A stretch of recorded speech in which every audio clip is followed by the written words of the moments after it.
Bearcat Bounce Podcast, back at it again. I am Brent Young, and I'm joined by two pals that I saw not too long ago in a state that I never really imagined seeing them in. That was Dallas, Texas.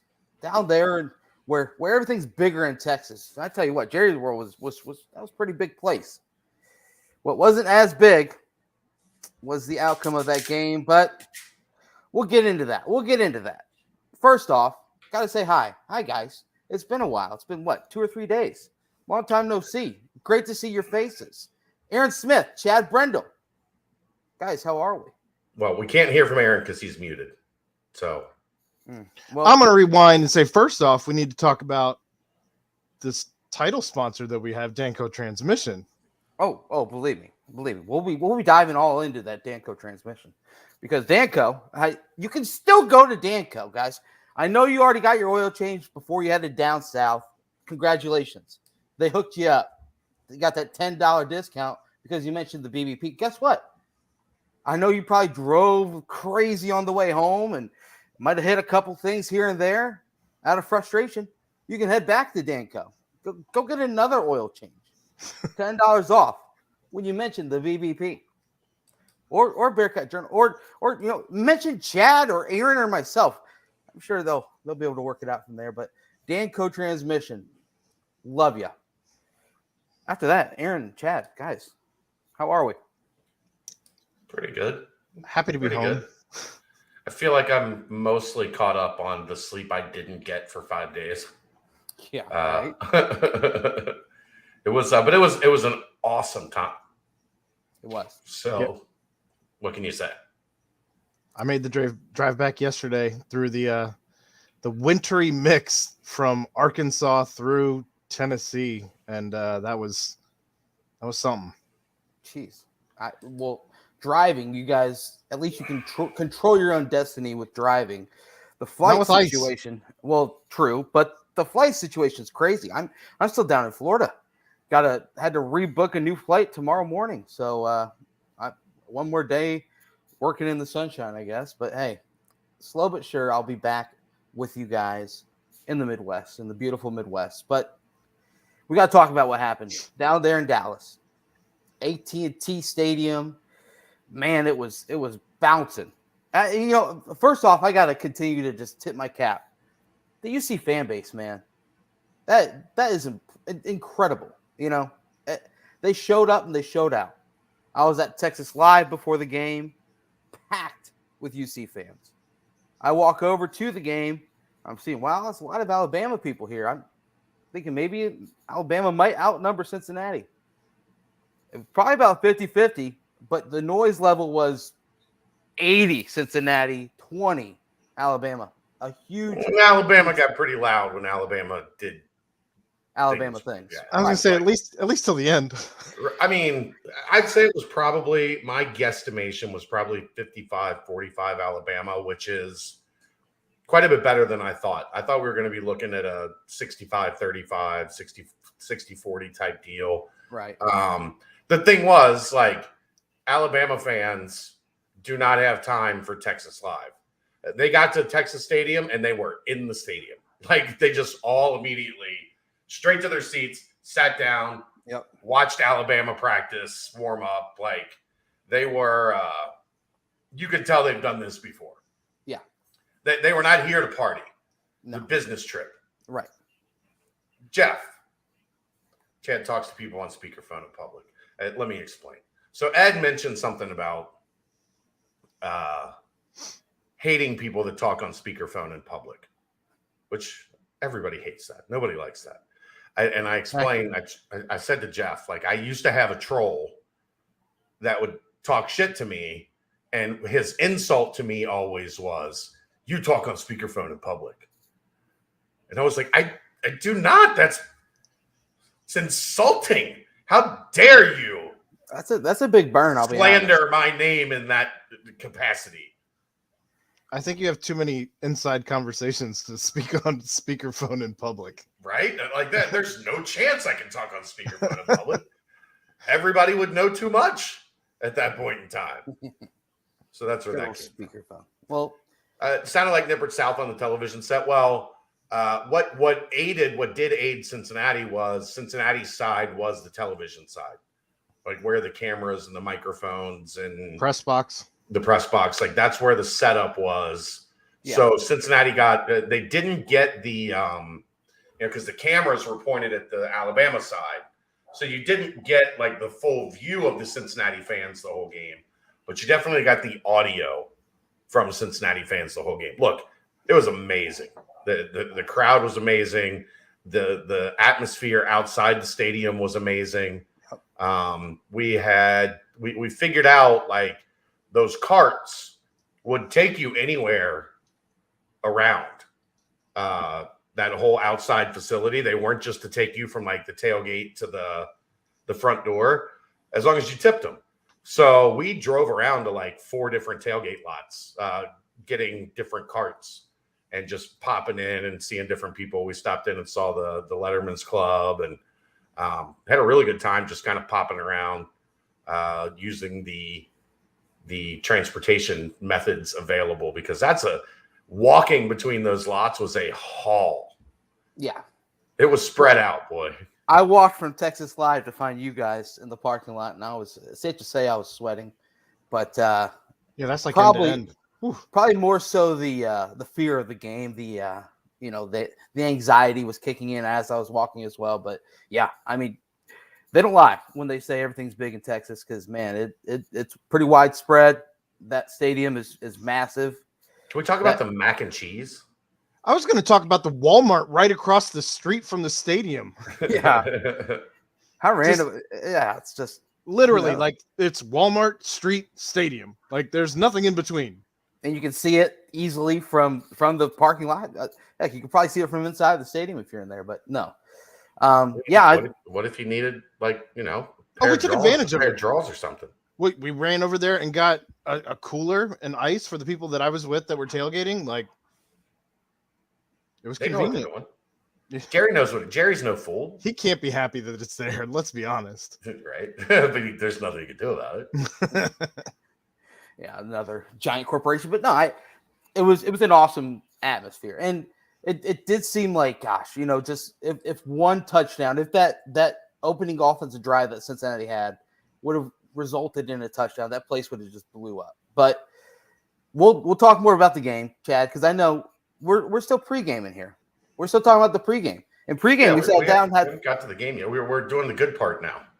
We had a pretty doggone good meal in Jerry World.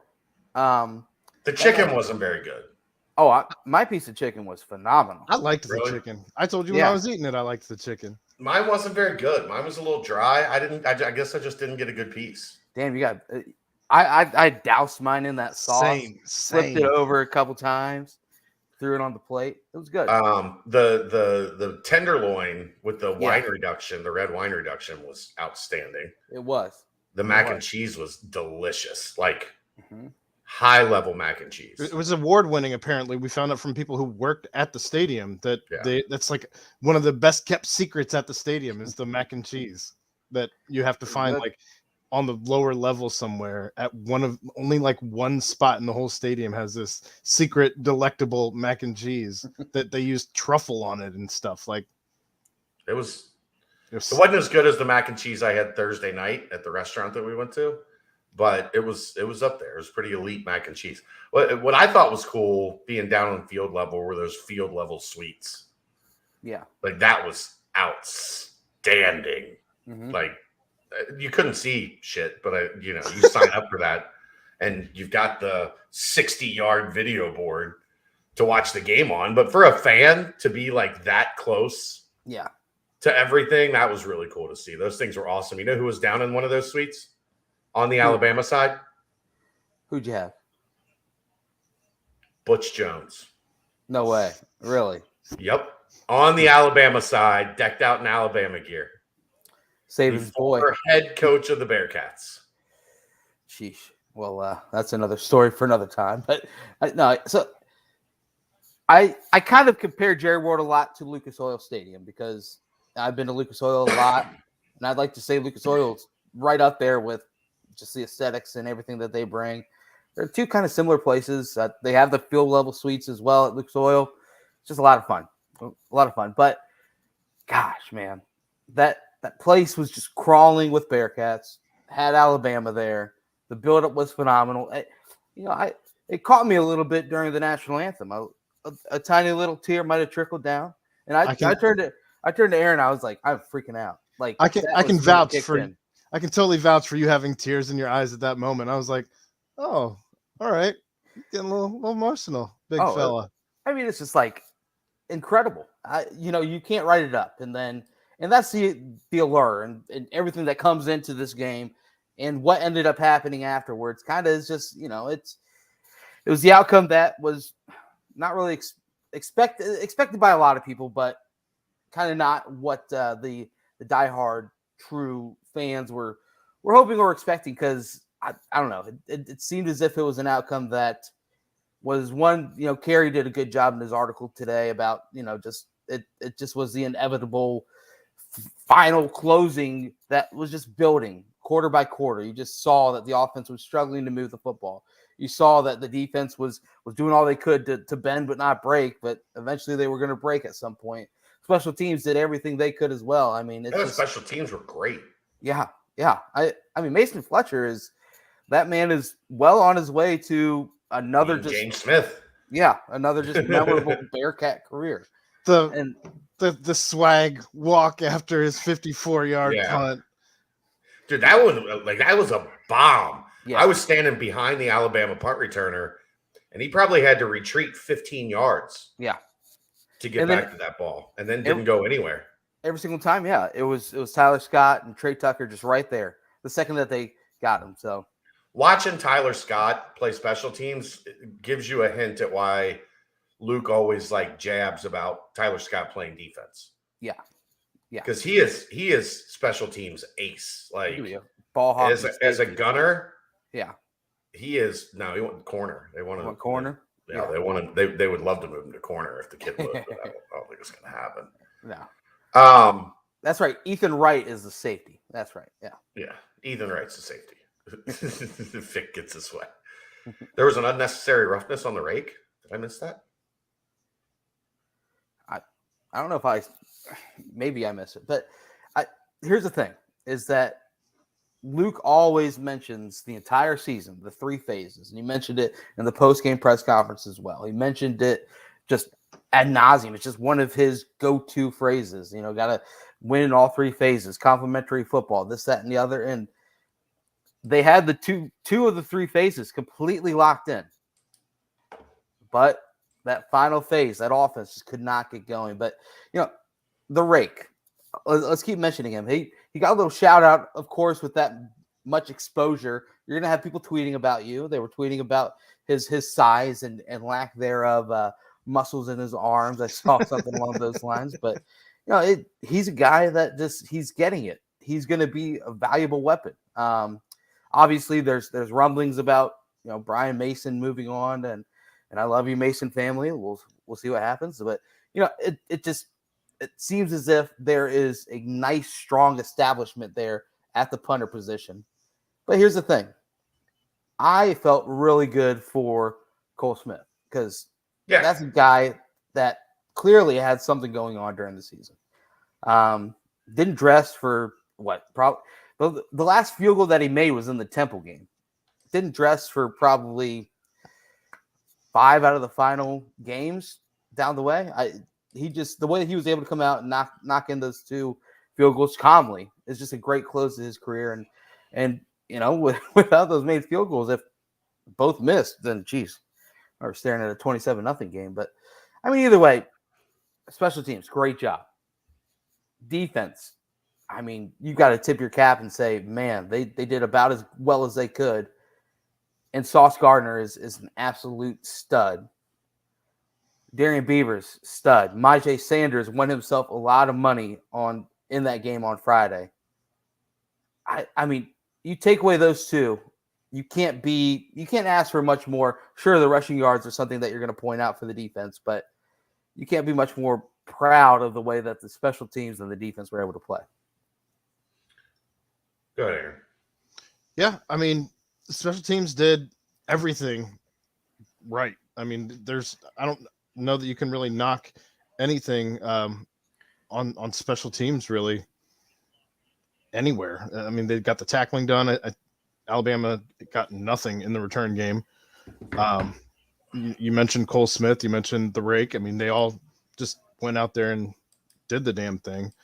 I mean, they put Jamison Williams back to return a kickoff. He took it out of the end zone, and Van Fossen smoked him at the 15. They put him in the injury tent. Yeah. He immediately had to go to the tent. He got smoked by Sauce, too. Yeah, on that little out pattern. I did want to clear something up. I've seen people are asking, and this will be in the mailbag, but let's get to it now. Why didn't Sauce travel with him the whole game? Oh, he absolutely did when they were in man. But they played some zone. Well, I think it was 15, 20%, somewhere in that they did play some zone look. And you don't travel with the receiver when you're in zone. You're playing zone. Right. And then Saban did a couple things where with motion, the motion created a shift in the man. And they got Williams onto Beavers a time, and then I think they got him on either Hicks or Cook at one point where he made a catch on third down. But when UC was in straight man, and they Sauce traveled with him quite a bit. So look, man, 1 catch, 2 targets, 1 catch, -2 yards in the snaps that Sauce was on JMO. That's elite.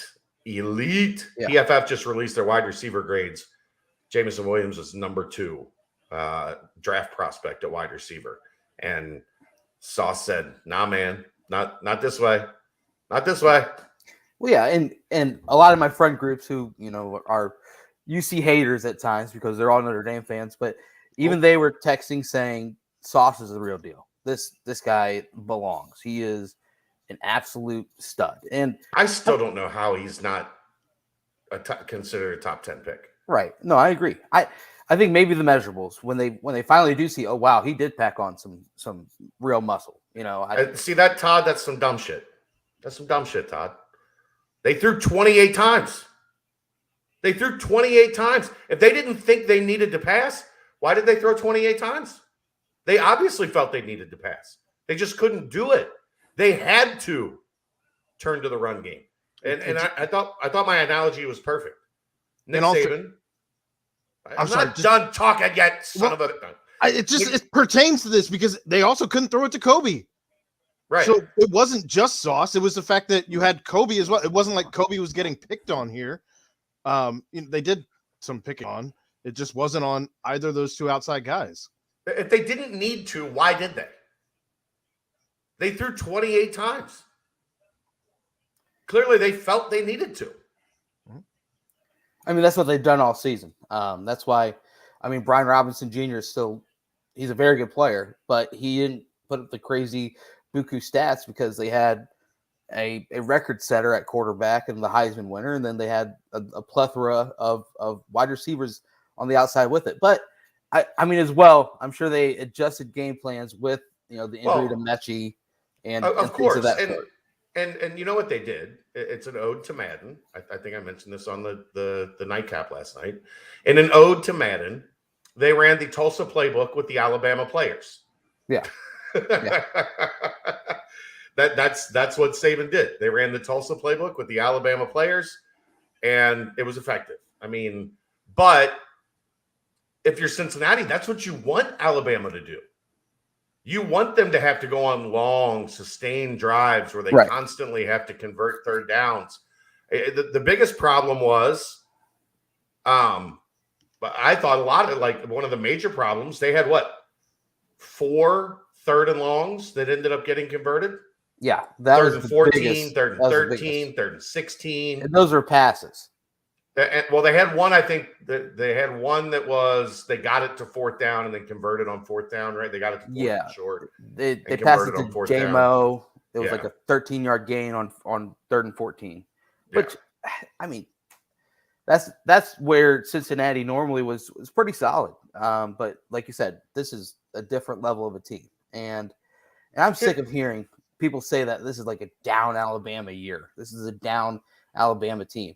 I mean, they're the favorite to win the national championship. So no, they're not. I mean, well, okay. The number one team in the country. Yes. Yeah, but I think Georgia's -2. Okay. But it's third down just, conversions, 5 of 13, but I think 4 of the 5 were third and long, like dagger, where it's just like, if you can just get off the field, but you're 2 of 12 on third down, 0 of 3 on fourth down, you're not beating Alabama. Like, let's get down to the real reason they didn't make that more of a game. Nobody made plays. No. Nobody stepped up on offense and made a play. And, you know, you had Alec Pierce had the ball go through his hands on the second goal to go on the opening drive. You had Trey Tucker. That was a really tough catch, though. But Brent, if you want to beat why did the Bengals beat Kansas City yesterday? Because Jamar Chase said, I'm not fucking losing. Right. No, I like that. If you're going to beat Alabama, guys have to make great plays. That's not a referendum on Alec Pierce that he sucks because he didn't make that catch. It's the reality that if you're going to beat Alabama, dudes have to be at their top. Yeah. Alec Pierce had a touchdown pass go through his hands. Dez had one with Pierce wide open that he had batted away the play before. Yep, right. Trey right Tucker at the line. Had one go through his hands. Yep, in the end zone. Yep. They have a muffed punt that they didn't get that would have given them the ball at the 9-yard line. Going to halftime, 10-10. And guess what? Alabama goes right down the field and scores. Right. They get an interception from Brian Cook at the 50 or 49-yard line. They go backwards 17 yards and punt. You're not beating Bama if nobody makes a play. And nobody offensively made a play. So do you think that it's like the reasoning why? Let's talk about the offense because we're on that topic right now. It seemed as if they didn't really try any deep shots. We heard you need time to try deep shots, right? No. I know, but I'm just saying it's just like they had the one that they completed to Michael Young, and outside of that, it just seemed, sure, the time was definitely a big factor. And I mean, I thought it was funny at the end of the first half when they called that timeout with the second left. And I think half of it was Luke just kind of, messing with Saban on top of just one more deep shot. No, that made perfect sense because it did, yes. But if Alabama's going to be willing, I thought Bama was going to call a timeout, try to get the ball back. Yeah, right. And Bama decided to let the clock run out. Hell yeah, they were at the 44, 45. Mm-hmm. I mean, that was well within Dez's range to chuck one down there. Yeah. And see what happened. But Will Anderson said, no. And on the play right before that, Lawrence Metz sacked Dez too. Wow. Yeah. I mean, it seemed as if the offense, all season we mentioned how the team hasn't put together a 4-quarter game, or the SMU game was probably the closest thing to a 4-quarter. They played to their max potential, offense, defense, special teams. But this game just never had that little push by the offense. Never had that spark. And it definitely you can point to different things as far as players need to make plays, and then you can also look at as well as on a 4th and 4, you're doing a play action fake with a team that is big time pass rushing and pinning their ears back, knowing you're going to be throwing the football. That was they actually tried to run a variation of the tight end flat play, right, with the tight end releasing downfield while he was wide open. He was wide open, but it was like you might be too young for this, Brent. It was like Tecmo Bowl when you called the exact right defense for the offense that was called, and all the dudes were in the backfield at the snap, like waiting to just murder the quarterback. As soon as they snapped that ball, Bama had 4 guys there waiting for Dez. Like, oh, we gonna get you now, Mayor boy. Look mighty cute in them jeans. Like it was Tecmo Bowl. Like I had an absolute Tecmo Bowl flashback. Man, and of course, I also think I'm with the crowd that if people are saying it, roll Dez out a little bit more. Take him away from, because when he was in the pocket and he had some time, the ball would get batted down at the line of scrimmage almost every single time. Don't know exactly if that was a thing to keep him in the pocket and just try and buy extra time and find those quick routes that he's usually really efficient at, or if they were afraid to roll out because of the athleticism and the talent of the defensive ends. And then of course if a spy is there, crashing down quickly on Dez. But I felt like they could have rolled out a little bit more. They rolled out once and he still got the ball batted down. Right. I mean, this team is good. That was another one of those, when we talk about you give Saban a month, yeah, you're going to pick apart all of your tendencies. Right. Every time Dez went to throw short and right, that defensive lineman was standing there just waiting to put his hands up. I think it was 6. It was incredible. 6 passes knocked down. Correct me if I'm wrong, but he only had 3 all season going into this game. It wasn't many, but man, Saban saw something on tape because they were waiting. If you watch on the balls he had batted down, I think all but one, the dude didn't even move. He just stood there and played patty cake with the offensive lineman. And then as soon as Dez went to throw, got the hands up and blocked it. Like it was something Alabama had been preparing for the entire time. And no, Ed, that was not Sling Blade. That was Eddie Murphy. Hey, boy, look mighty cute in them jeans, doing a Mr. T impersonation. So, well, okay. Are you guys thinking that it's kind of on the offensive line to make sure that those balls don't get batted by, sustaining that block or maybe putting a little bit more pressure on the block when they feel that maybe the defender is going to try and do that and just get a hand on the ball? Or I don't know. It just seemed as if there was no adjustment to the fact that they were trying to bat every ball at the line of scrimmage. And of course that opening offensive drive. Are you going to let us answer the question? You moved on before you even let us answer. Oh no, I was talking about the biggest. Talking about something else. Well, I was talking about the biggest batted ball in my eyes was that opening drive offense, and Saban called the timeout. When it's 1st and goal for the Bearcats, and then that's when you saw that first batted ball with Alec Pierce wide open in the end zone. Would you say it's on the offensive line a little bit? Is it more on Dez needing to maybe? I don't know. It's a weird. Well, at that point, we didn't know that was going to be like an entire part of Alabama's game plan. It was the first one. Yeah, right. It is on the offensive line to an extent to do a better job staying engaged. But I think at that point, like it takes you by surprise initially because the D lineman didn't try to get upfield, didn't try to do anything. He just basically stood there. And then as soon as Dez went to throw, he got his hands up. But yeah, you have to be better as an offensive lineman getting your hands on the guy instead of just letting them stand there and, take aim. Right. I don't know. I think it's a combination of things. You see that this is happening. I think that you can try and design plays or call plays to try and work around that. It's on the quarterback for not reading the defense at times. There was clearly a tell. Something that they did told that Alabama defense when Dez was going to go short and right because they were ready for it every time. Did they complete a pass short and right the whole game? And that's like one of their bread and butters, those quick slants to Pierce or those dig routes, that are, 7-8 yards.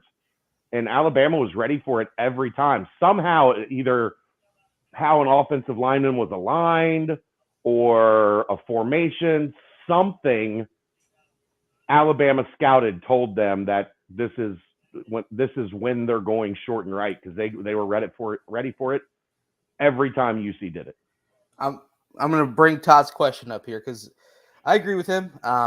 It was what Pete Thamel was mentioning. Dave Simone mentioned it on the BCJ pod as well. The fact about Desmond Ritter running the football more.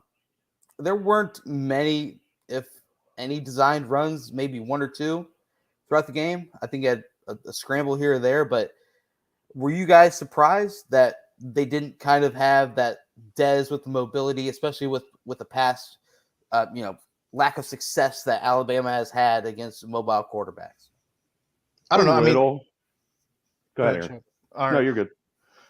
Chad and Dave talked about it, that we almost needed to have a poor man's Vince Young out there. Like, he needed to have 75 yards if you were going to win this game, right. Just with his legs. And was I surprised? Absolutely. I was surprised. I thought that this was what they were waiting for all season long, was they weren't running Dez because A, you didn't want to get him injured before you were at this position. And B, now you have some wrinkles to throw at a team that you haven't shown all year long with this particular offense this year. So I was absolutely surprised we didn't see Dez run a little bit more. But then if you go back and look at the tape, I mean, where were you going to run? Yeah. Well, Jerome Ford had 5.1 yards per carry. Like, Jerome was really good when they gave him the ball. Yeah. Yep. Against a Bama defense that averages 2.4 yards a carry. Like, yep. Jerome was the one kind of consistent pulse that they had on offense. So why not play off of that with some RPOs? Why not at least try it? I mean, I guess the problem is Bama's just so fast to the edges. They are. And they're so disciplined that, I mean, I didn't see DNs crashing down on Ford because they didn't really have to. Right. Because there was always a linebacker. Like, there were 3 runs where Ford got through the line of scrimmage like we see, where he normally breaks it off for a big play. Yep. And there was a linebacker waiting for him at 5 yards. Man, he almost had that one, though. He almost got his foot out of it. Yeah. But there was a linebacker there waiting. There was somebody waiting for him. He just almost escaped it. Right. Man, and a quick talk about Jerome. Obviously, about an hour before we hopped on, he did announce he will be heading to the NFL draft. Congratulations, Jerome. And I think Jerome has a really good shot to land on an NFL team. And he's going to be a very good NFL back. It might be as a number 2 for a while before he earns that spot or earns a shot. But Jerome is going to be, at some point in his NFL career, a starting NFL back. And he's going to run that 40 at the combine. Yeah. And people are going to be like, wow, yep, okay. We got to get our hands on this guy. He showed throughout the year as well that he can also catch the ball out of the backfield to get him out. So, he's going to be a really good player. He was by far their best offensive player on Friday. By far. Yeah. Yeah. I agree completely. Another thing about their defensive line, because I watched a little bit of, I go into a shell after big games like this if the outcome is not what needs to happen. Yeah. and I was in my shell. I finally was able to watch some highlights today, and man, their defensive line does some crazy different moves and stunts, and it's got to be tough for an opposing offensive line to really track down some of these high athletes that, one play, I think they had the defensive end go all the way into the center, and then the defensive tackle looped around and snuck in. Tunstall had no idea where anyone was. He was kind of just tossed around in a washing machine. That was one of the plays that Dez got sacked for a big loss. So, I mean, that defensive line, and like you said, three weeks of preparation and the ability to then just say, hey, they've struggled with stunts. That Tunstall I think he's gotten better as the year progresses, but I mean, he's tough to kind of be that liability going one-on-one. I thought O'Quinn and Metz did a really good job. Renfro is going to be just a staple, of course. Man, it's tough. Will Anderson, those athletes, yeah. Will Anderson, like that. O'Quinn at times had no shot on him, and that's the case with everybody that's played tackle against Will Anderson this year.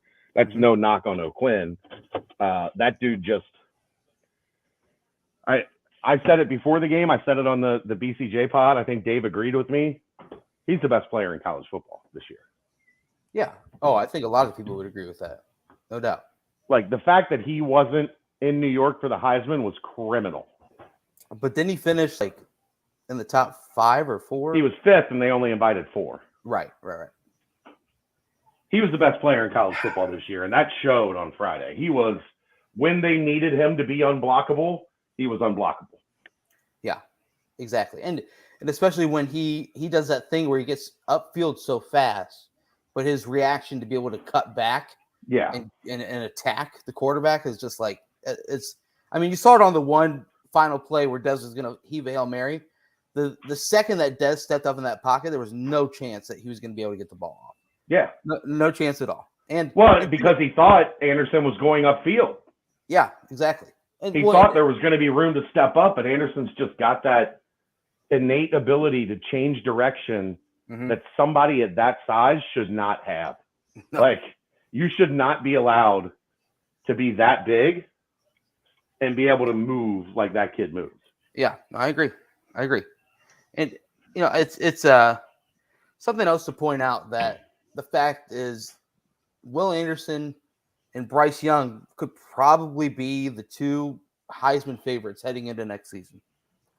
And you mentioned that on top of the fact that the two teams playing in the national championship on next Monday is going to be, the last two teams that Cincinnati lost to. And it's just all those different things added together. And it kind of, no one really talks about that outside of, the Cincinnati loyalist, because it's just, the G5 had their shot and they didn't show what they could do. And I don't know. I'm sick of hearing about that, because the second that you saw Michigan getting thumped by Georgia, it was like, okay, people slowed their roll a little bit about Cincinnati not belonging. But I think if you watch that game defensively, you can make a good case that Cincinnati 100% belonged there. Brent, they just moved the goalposts on it. They said, well, at least Michigan scored a touchdown. Cincinnati didn't score a touchdown. Yeah. So Michigan scored a touchdown with 4 minutes left? Yeah. When that game was extremely out of reach is when they finally were able to score a touchdown. But, man, I don't know. It just – Todd, why do you keep repeating Bama is the better team? Who has said Bama wasn't the better team? Were you guys hoping that – and it probably was a game situation where they never really had a chance to. I would have liked to have seen some sort of a trick play. Something like, it's not bad to try something trick-wise, and I don't know. Just to make you feel better? No, to try and get a big gainer because nothing else is working. I don't know. It just you know what the problem with trick plays are? They are notoriously slow developing. Right. And there were 6 sacks and 8 quarterback hurries. Yeah. And 6 balls batted at the line of scrimmage. Doing something that takes a lot of time to develop, probably not a great idea against Alabama. Okay, well then you lose 6 yards on the attempted trick play, but if you're able to get it off, then there's maybe a possibility for something big, but I don't know. I don't know. I mean, I think the game really came down to when nobody made a play. The ball didn't bounce UC's way, and the opportunities that they did have, you had the muff punt and Alabama recovers rather than Cincinnati getting the ball at the 6-yard line. If they get that ball, that everything changes.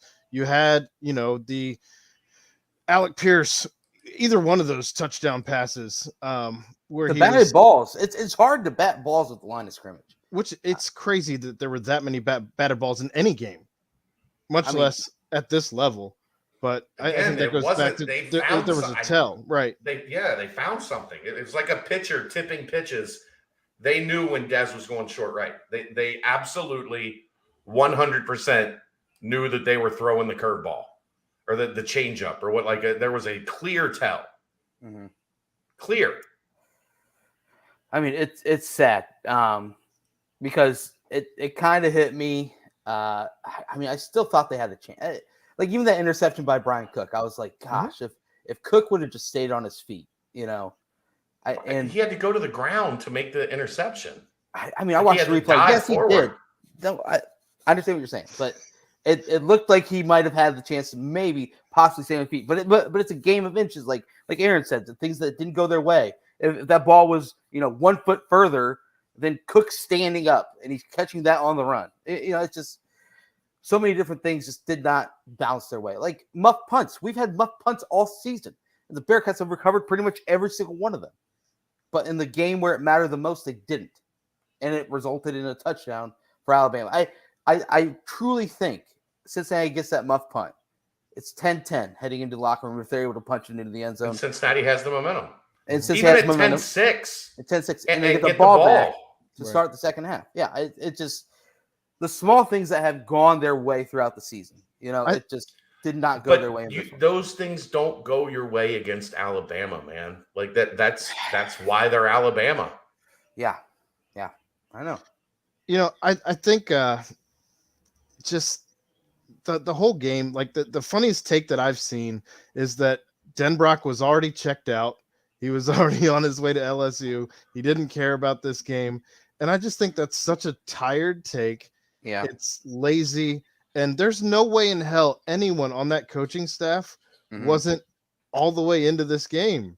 If he wasn't into this game, he would have been gone already. How good does the offense look if they score that first touchdown or if Trey Tucker catches that ball at the pylon? Like all of a sudden you're going from, oh, the offense sucked, coordinator sucked, to wow, Cincinnati's making some plays on this Alabama defense. Nobody made a play. Of course your offense is going to look crappy when you don't have, like, what did we say? Dez needed to be great. He wasn't great. Dez will tell you he wasn't great in that game. Yeah. It's also a thing where you see the scripted plays for both teams. You have that opening series, and the scripted plays are when you're going to be able to try and move the football, and you're going to really do what you've been practicing all month pretty much up to this point. And Cincinnati did a really good job with their scripted plays in that opening drive. Michael Young was a shoestring away from an additional 10, 12 yards. Tyler Scott was making big time moves, and then after that is when you kind of adjust and go from there. One thing I didn't love is, Wiley had one target at the end in the fourth quarter or third quarter, end of the third. I don't know exactly the time. When you have a player of his caliber, I don't know. I would want to see a force. Maybe some of those plays, that were getting batted down were attempted for him or different things of that sort. But I just thought Wiley was a little underutilized. And then I don't know. It's hard to really nitpick, but I just wanted to see a little bit more flair, and it's hard to do against that pass rush. Hard to do against those athletes. I understand that part, but man, like you've got a weapon in Desmond Ritter who can run the ball. I mean, it's like we didn't really have that weapon this season, and in the biggest game. It says he rushed 10 times. Does that include the 6 sacks, or is that? Yeah. So I mean, sacks are included in that. 4 rushes, and that's it. In one of the rushes, he was able to pick up 11 yards. Another one went for 9. When he did tuck and run, he was picking up positive yardage. So I don't know. We could go on and on about this daggone game, but anyway, final result was 27-6, and I think it's one of those games where the scoreboard is indicative of the game. You could say, sure, Bama outgained Cincinnati by a bunch, this, that, and the other, but I think the score is very indicative of how the game went. And hat tip to Mason Fletcher, to all the seniors and everyone involved. Big thank you to what they've been able to do. But anything more on this game, guys? We could go until our knuckles are bleeding on this one, but it's not always the best team. It's the team that plays the best. Oh, Luke. As Luke says a lot. Well, Alabama was the best team, and they played the best. They did. And as a result, Cincinnati lost by 3 touchdowns. So, yeah. Anything on this close, Aaron? It was a hell of a ride. They made history getting to the finish line. Unfortunately, that finish line wasn't where we wanted it to end. But I wouldn't change anything. It is what it is. I mean, it's an unbelievable season. It was history. It was, living the dream, if you will. Mm-hmm. That's what this season was, and they gave us a hell of a ride. They gave us a senior class that we'll be talking about as the best team in school history for a long, long time. Yep. I know people. Go, Aaron. Well, Go ahead, Aaron. There was a pause. I was trying to get it in. You said "and" after I started talking. Go ahead. I was just going to say Nick Saban, he tipped his cap to the team and said that they belonged there. And I know people had tried to say that was political speech or coach talk or whatever, but I disagree. I think he truly actually believed that they did give him everything that they could throw at him. And I think he, in his heart of hearts, believes that they belong there as well. Yeah. It was awesome. It was an awesome ride. And I think the thing that made it next level was not only was the talent on the field, the coaching staff, everyone involved was awesome within the program, but boy, the fans came along with it this year. And it's just that was one thing you heard Luke mentioned it in the post game, how he doesn't really like to kind of admire the fans there or whatnot, but he said he couldn't help himself in the beginning of the game when or before the game, he looked up in the stands a little bit, and he's just, it's just awesome to see that amount of support. And I don't think the support will dwindle. I think it's something that is here to stay, and it's something that, as things continue to go on, we'll see who exactly is able to kind of take leadership with all these senior leaders out of the way. Man, Dallas was a scene. It was a Bearcat scene, and sadly the game didn't go our way, but it's building blocks to making the program a top 10 program. So it's good. That's the thing, right? Like, you have to remember that when compared to the Alabamas and the Ohio States and the Oklahomas, this program as an elite program is still very much in its infancy. Mm-hmm. It's still very much in the early stages of its ascent to the top of the college football landscape. So while it was frustrating, the experience itself was amazing. Yeah. And that's something no one can ever take away, right? Like, mm-hmm. That's something that we all get to keep. Yeah. I get to keep that memory of the car ride back there and back with my dad, and having my daughter there, and getting to walk around and experience the tailgate with them, and them getting to watch, the game, and that stuff, those memories, they're not going away. Like, you get to keep those. They put them in the bank because we got there. Yeah. And we got to, as a fan base, experience what this was like. Mm-hmm. And, the 12-team playoffs coming, this is not the last time Cincinnati's going to be in the playoff. No. It's no not. No so now we got our appetite wet, right? We had a couple BCS bowls. Now we've got a college football semifinal. Now we need to win one of these damn things, right? Yeah. That's where we're at.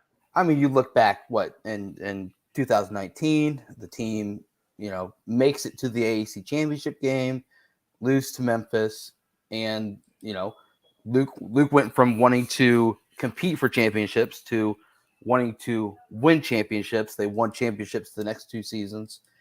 And then all of a sudden, this new wrinkle is added in where you are the cream of the crop. And the fact that they didn't pull that game out, the fact that that is still a burning thing inside of him, I guarantee you it'll be nothing but a big boost to making this program as great as it can be and building it into that top 10 program. And I think it's 100% on the rise. And you look at all these new players that are coming up. We'll move on to the future now. All these new players that are coming up, they're all highly rated players. These are all players from the back-to-back highest rated classes in program history. These are guys that are learning under the tutelage of the best team ever, the best senior class. They've already added a strong transfer who has a direct tie to Cincinnati. This is something that is going to continue to get better. Now all these young players, all these young former 4-stars and high 3-stars now get the chance to go out there and know that this is their time to shine, their time to carry on what this crazy senior class was able to do. So, I mean, the future is bright, and now it's here, and we've touched on it a little bit here and there, but now it is full on sight. I guess we could just touch on the Denbrock situation. It turned out that PFT commenter's dog was right the whole time.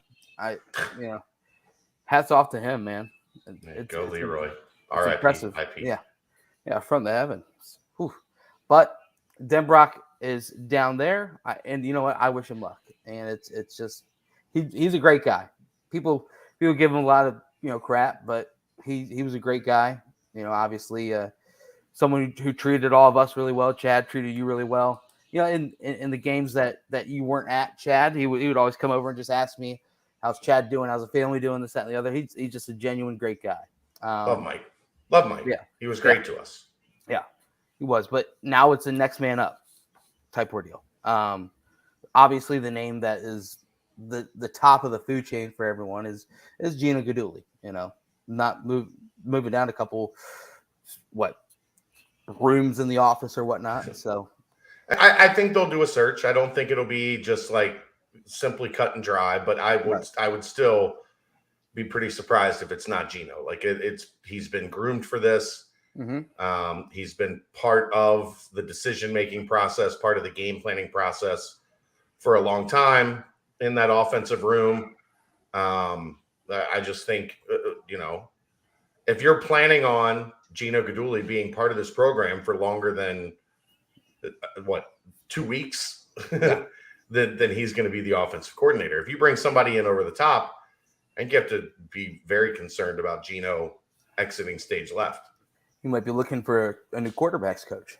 Right. So I just think, the reality is Gino is the logical choice to elevate and see where it goes from there. So obviously none of us can really nitpick what his offense is going to be, but someone that back in the day was a gunslinger, wants to, who knows if that will be something that he brings in. I'm sure Luke is still going to be the one kind of letting him know the path that he wants his team to go on. But I think it'd be exciting to see a new flair, a new, someone who has had a lot of success throwing the football, running an offense, controlling a quarterback room that was probably the strongest it's ever been. One of the strongest it's been, the past few years. But I don't know. We'll see what Gino has if he does get the job. But I think it's going to be a fun ride if he's able to get the reins. Yeah, agreed completely. Next up, we mentioned Brian Mason a little bit. There's nothing official on that. Tom Loy was reporting that he's going to be in the conversation for special teams coordinator. And, of course, in the same article, you have multiple mentions of other Cincinnati coaches for the defensive coordinator role, which is, I don't know, the stepping stone to Notre Dame. I don't understand it. But anyway, what kind of is your guys' biggest thing that you want, that your biggest storyline, if you will, early in the offseason? Is it coaching moves? Is it who they add late, whether it be through the transfer portal or through recruiting? Is it going to be, who you hear are some players that are starting to assume more of a leadership role on the team? Kind of what's your biggest storyline that you guys are looking forward to as the offseason? It comes real quick. It's here now, and they're making moves already. Well, for me, it's going to be what the 1s and 2s look like next year, because I don't know that I think you may see some of these kids from this newest class come in and earn some of those spots in maybe the 2s. I don't know that you're necessarily going to see anybody in the 1s, but I think there's definitely some spots in the 1s that can be had by players that maybe the casual UC fan this year, they don't know their names. If they haven't been following along with recruiting and what have you over the last couple of years. I just think that I don't even know that we necessarily have everybody on the roster as it currently stands that is going to be on the 1s and 2s next year, as there's still some room for transfers, as you kind of alluded to. We saw one today in Ivan Pace. So we'll see. That I think that to me is the most interesting storyline, even more so than the coaching carousel that is starting. Ask me next week. Oh. Ask me next week. Watch out, boys. Watch out, boys. So, talk about Ivan Pace a little bit, man. A player who obviously went to Miami, really starred at Miami. Wanted to come to UC. UC wanted him to be a walk-on. Yeah. And earn a spot. I think a lot of that was in relation to, at that point in time, they really wanted to be bigger at those middle and weak side linebacker spots, right? They Brent Young and Darian Beavers and Joel DeBlanco and Wilson Huber and Jaheim Thomas coming up next. Like, you see that size that they were looking for in those middle and outside linebacker spots. But let's not forget, they had a lot of success with Perry Young playing linebacker. They had a lot of success with Jarrell White playing linebacker. A smaller linebacker, it's not unheard of for a smaller linebacker to have worked well under Luke Fickell since he's been at Cincinnati. So I know what their prototype is. I know they like the length. They like the athleticism and the size of those bigger guys. But if you watch Ivan Pace, much like Deshaun, he makes plays. Yeah. 125 tackles this year. He's got a nose for the football. And I think that is going to be something that's going to be interesting as we get into the offseason. And a definite sack artist, too, is his true freshman year. I don't remember how many sacks he racked up, but he can really get 6 in a game. Yeah, 6 in one game. Tied the NCAA record. Can get after the quarterback. And you know, he's one of those players as well that continues to carry that torch of the quote unquote hometown hero. A player who went elsewhere, found success there, built his reputation up a lot. You can tell a lot about a player from his offers as well. I'm a big offer guy. And you saw him getting offers from, Miami, LSU. It's just this Missouri, guy, Arkansas, Kansas State, Arkansas. Yeah, it just was. He was slowly blowing up. If you will. He has 1 year and a COVID year. So he played 3 years at Miami. He didn't redshirt, so he's got 3 years of experience on the field. He has 1 year of regular eligibility remaining, and if he so desired, he would have a COVID year. Yeah. Those are the offers that we were talking about, Jeff. The out of the portal offers were LSU, Miami, Missouri, Arkansas, Kansas State. And then you look at as well the fact that a lot of players, and it's all speculation and whatnot. You can't draw any conclusions from it, but you see a lot of players who are from Cincinnati who are commenting constantly about, hey, going back home, best of luck, like shout out, and who knows if the floodgates open up or something like that. It just is.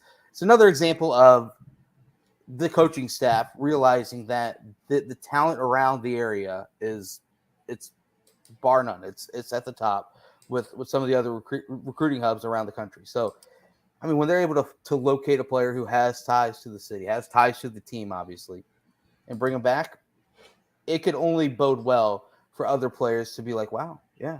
I mean, it doesn't sound half bad to go back home and make something happen. I'm not pointing out anything at all. I'm just a little simple observation that I made. But outside of that, Ivan Pace, big time edition. Chad said, talk to you next week about how his feelings are for the offseason. So cannot wait for that. A little national championship pregame talk about it next week. But I don't know. It's going to be a lot of fun, especially spring ball, as we've mentioned numerous times. And we'll see how the roster shakes out. But one thing I love is when you see the underclassmen take to social media and just say, like, we're up next. Time is now.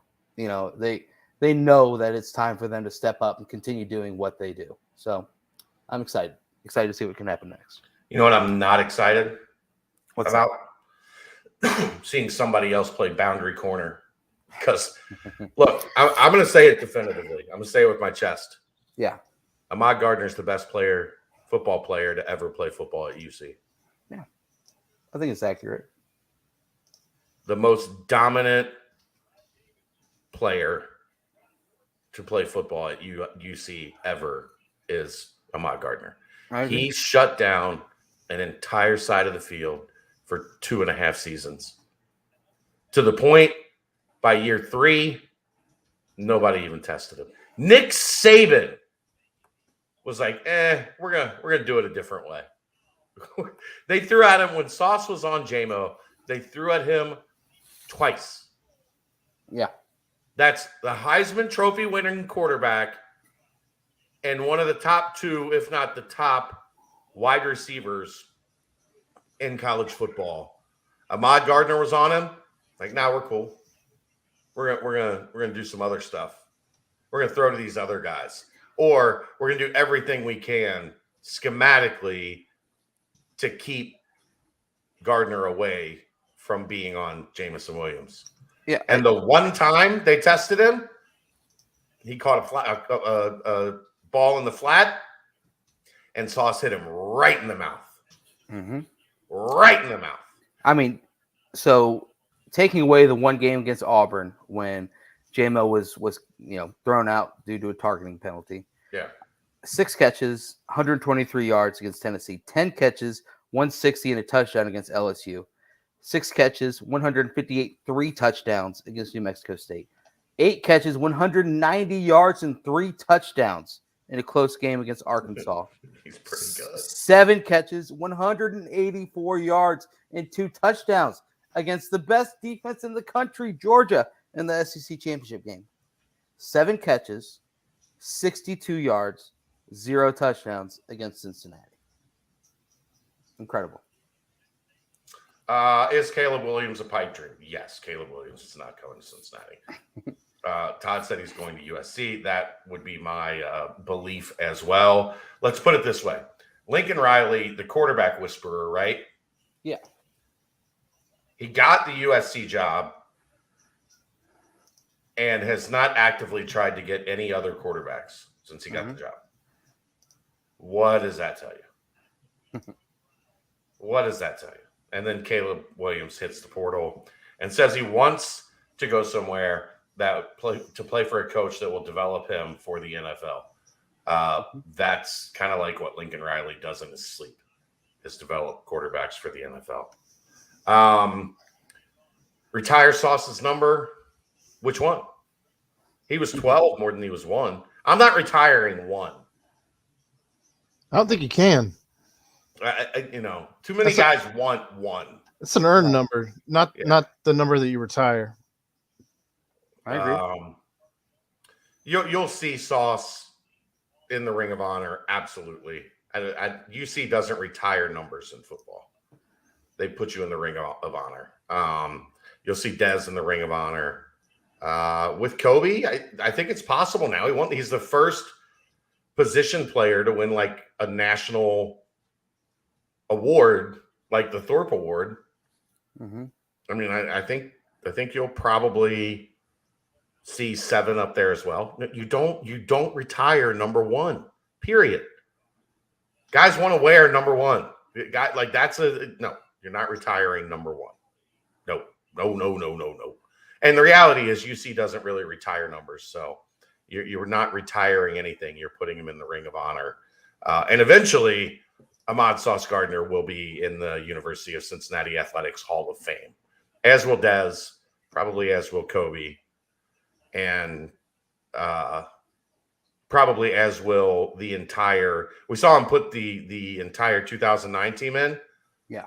The entire 2021 Cincinnati Bearcat football team at some point will be in the Hall of Fame at UC. Yeah.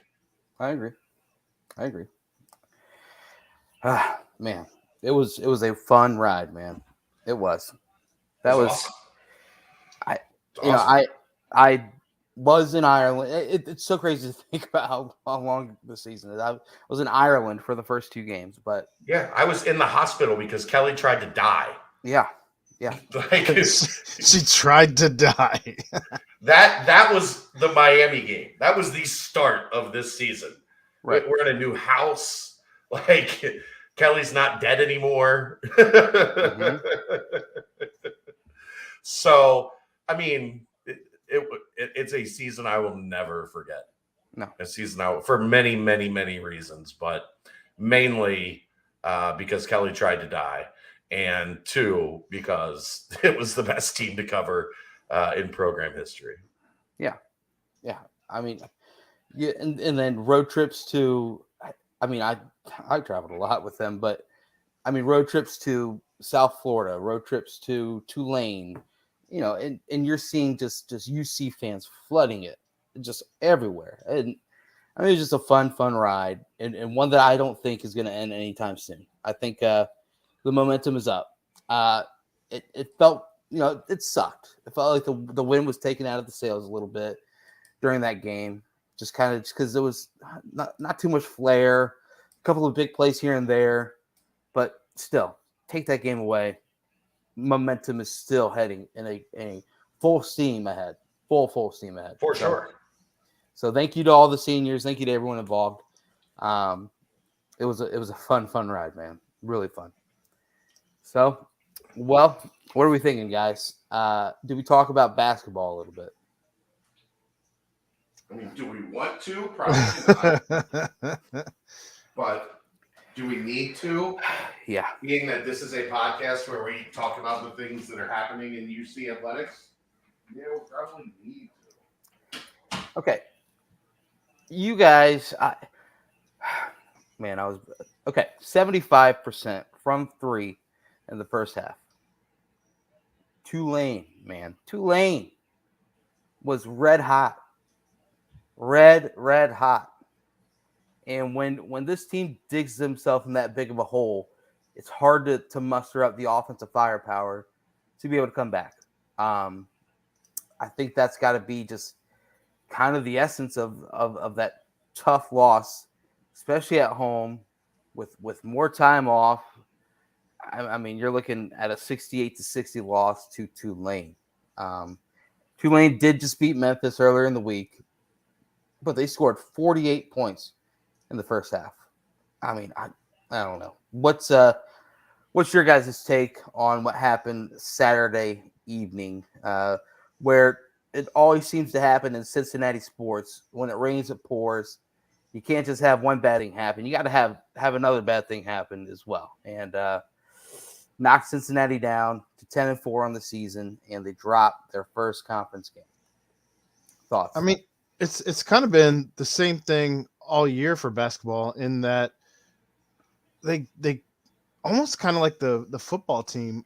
It's like they can't put a full game together more often than not. Right. I mean, this game, again, we struggled with free throws. Again, we struggled with 3-pointers. Mm-hmm. And defensively, when you give up 48-25 in the first half, I mean, that's quite a hole. And when you don't have a go-to guy that you can lean on for taking over a game and scoring, that's continued to nip them in the bud. And, I mean, in the second half, they held Tulane to 5 field goals. That's fantastic. But when you start with a 48-25, 23-point deficit first half, that's quite a hole. Yeah, it is.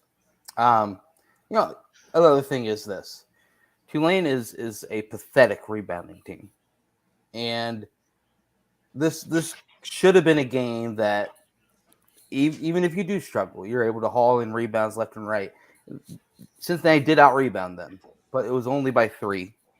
And it seemed like, it was a game all around where a lot was left to be desired. And one that, once Tulane went on their big run, it just felt like Cincy would just chip away.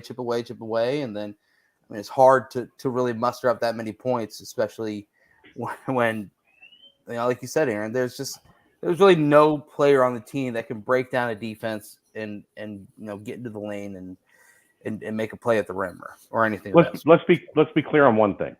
Yeah. The effort in the first half was abysmal. Yeah. Dreadful, like embarrassing, the effort level in the first half. They didn't sprint back. They didn't locate shooters. They had guys that are like high 30s and 40% shooters. Mm-hmm. shooting wide open rhythm threes with nobody within 10 feet of them. Right. That absolutely can't happen. And they got what they deserved in that first half. Like, they earned that ass whipping 48-25 because they did not meet the standard of, and I very rarely go here because I usually think it's people just blowing off steam when they go that route. But it was warranted. Like, that team did not play hard in the first half, and they got their ass kicked. And then, shockingly, guess what happens? In the second half, they played really hard, and they outscored them 35-20, and it should have been worse, but they missed their last 8 free throws in an 8-point loss. So the first half for me was as frustrated as I've been in a while, because if this team is to have success, they have to know it's effort-based, because they are not a good team offensively. They are not skilled. They do not pass it well. They do not shoot it well. You have to know your own scouting report. You have to understand your limitations and play to your strengths. And they are, at times, a team that plays to their weaknesses. And Wes has got to get that out of them. He sees it. He talks about it in the postgame, exactly what we're talking about now. Yep. So they have to understand who they are and what they have to do to be successful. And I wonder how much of that is, like, Jeremiah Davenport is the emotional leader of this team, right? Yeah. But who's the leader? Like, who is it that is saying playing like this is unacceptable? And we, like, there's going to be hell to pay in that locker room if we ever play like we did in that first half again. Who is that guy? Is it Jeremiah? If it is, we need to see it. Yeah, I don't see Trey Scott coming through those doors anytime soon. Trey, Gary, SK, right. Justin Jackson, Titus Rubles, guys that held their teammates accountable. Who on this team, and look, this is also a referendum on the fact that this roster turned over 3 times in 3 years. Yep. Leadership is earned. Leadership, respect is earned. It's not just given. Yeah. And right now they are at a point where I don't think that leadership has really fully been earned in that locker room, because we have seen far too much inconsistency in terms of effort, in terms of, if we're going to win, we have to understand our way to win is being the toughest team on the floor. And when they have been the toughest team on the floor, they have played well. When they have not been the toughest team on the floor, they get beat 48-25 in the first half against Tulane. 4-6 Tulane. Can't happen.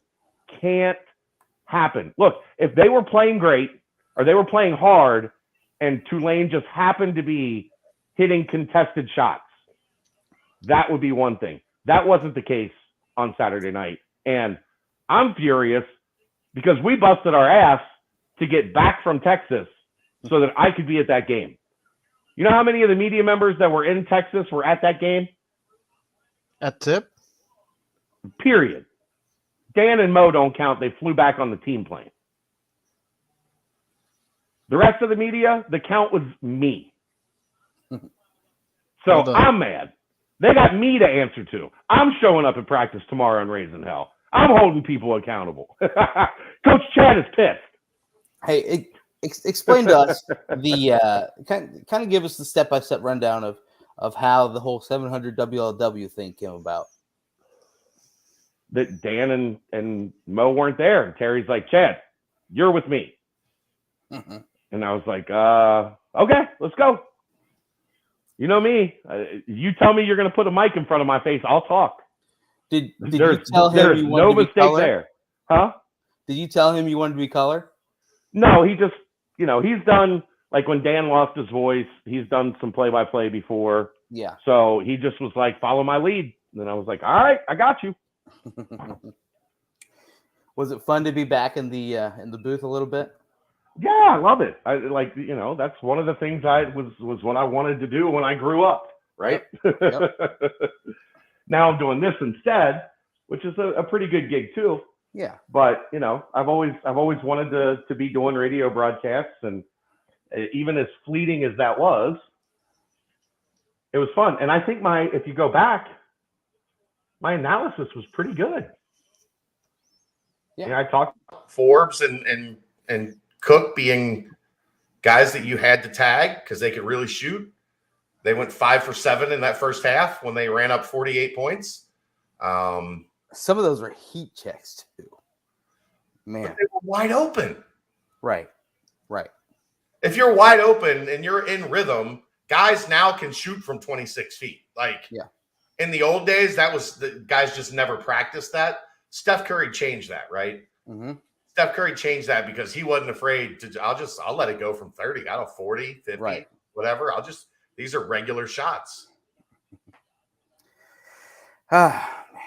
Well, I think the main thing is roster turnover, as you mentioned. It's good. It's a work in progress. It's Wes's first year. It's so many things. Yeah. And man, we're gonna. You mean he doesn't need to be fired already? Ooh. Because there was plenty of that on social media. Good God. The funniest thing is, I guarantee you we're going to talk about that Kansas City trip for years to come. About man, this looks like a dark horse NCAA tournament team, and man, it's just a lot of things need to be worked out. And 17 to 19 wins. I'm looking pretty prophetic. Yeah, and you know what? It kind of some of my friends were mentioning this how did this team beat Illinois? And because they played harder than Illinois. Right. It's like they played the first half that Tulane did the entire game. Didn't really have the same amount of shot making, but they're playing hard, going after everything, just doing everything it takes to build a lead and sustain a lead. So, they still have it in them. They could surprise on Thursday night against SMU. They could turn around and all of a sudden pull off a win in that one. It's a long season. It's going to be interesting to see where they go after this, though, because we've been mentioning how you beat Tennessee Tech by 9. You all of a sudden you lose to Tulane. You had that struggle against the team from Norwood. How's this team going to be able to rectify themselves? Because they go SMU, Memphis.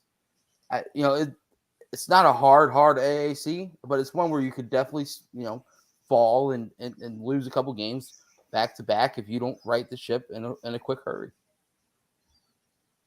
So I don't know. We'll see. They'll get there. Yeah, they will.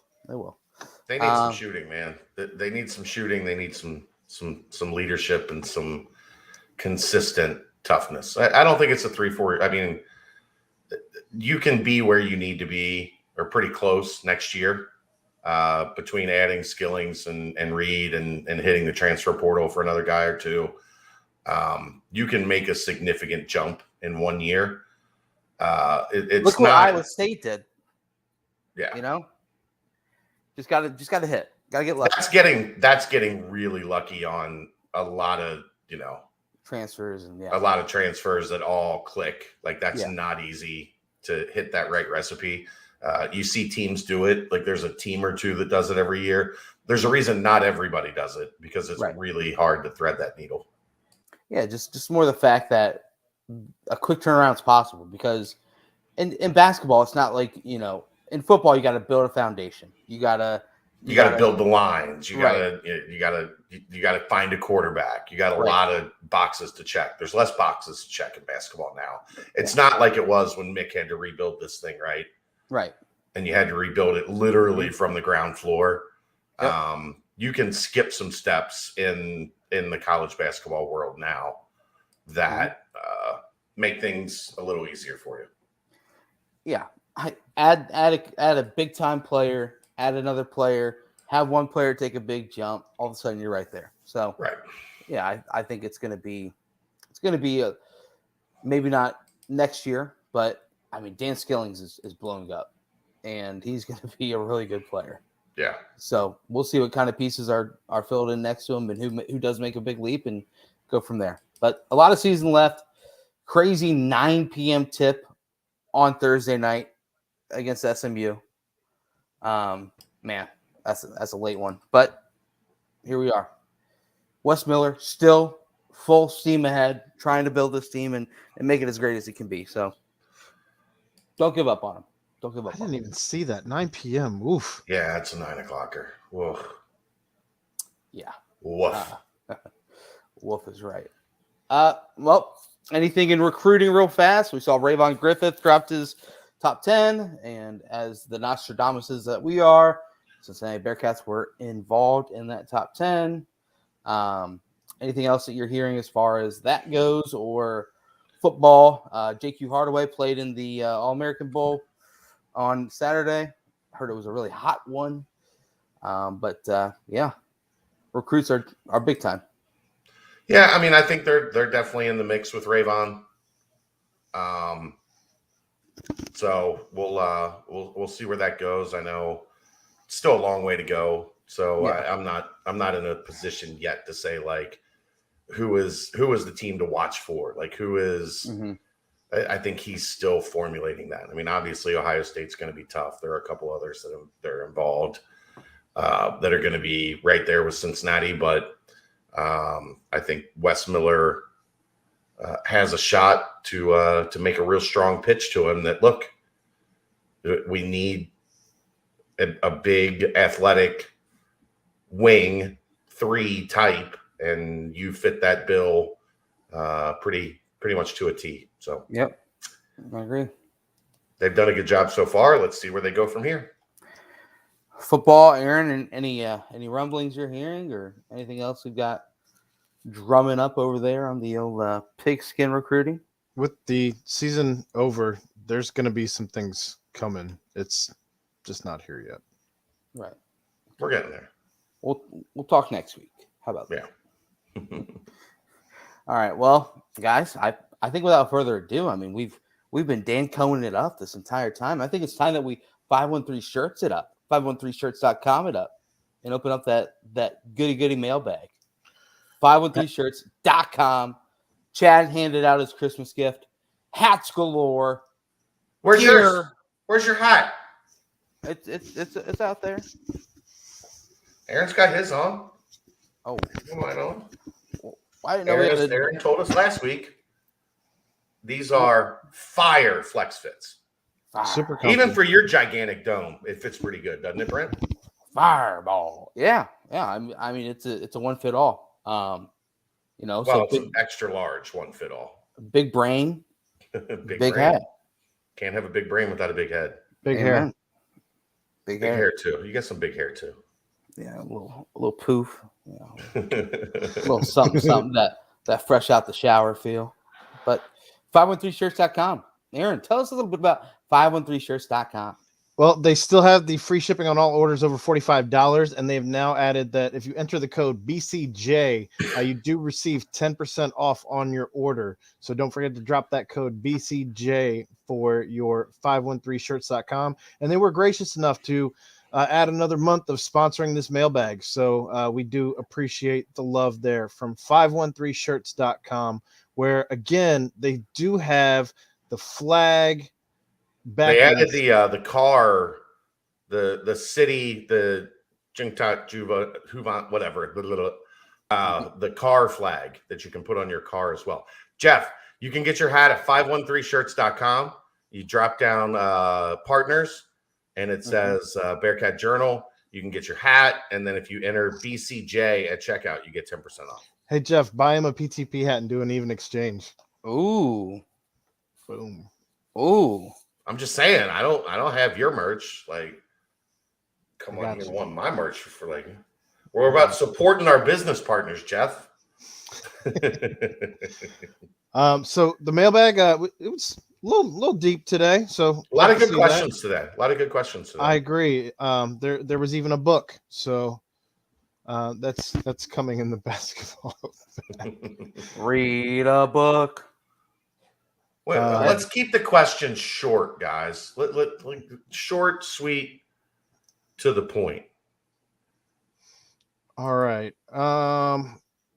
So comments will have to wait here as I'm dropping the banners, but opening up that 513 shirts mailbag, football mailbag first, as always. Brent, great meeting you Friday. This is from T Bearcat fans 2. Is Jackson Brown still in play? Also, what other coaching changes wouldn't shock you? I've seen a lot about Perry and Mason.